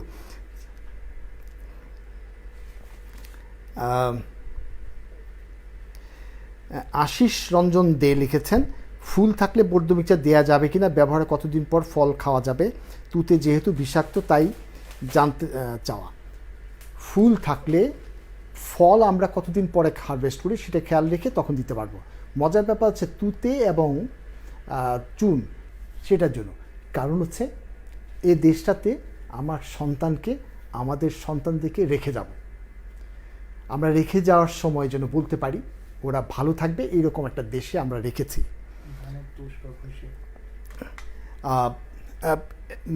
মনি আবার একটা প্রশ্ন মনে করে দিল, এখানে লেখা আছে, মাহমুদুল হাসান লিখেছেন, সালাম স্যার। ওয়ালাইকুম সালাম। ধানের তুষ ভুসি মাটিতে দিলে উপকারিতা কেমন হয়?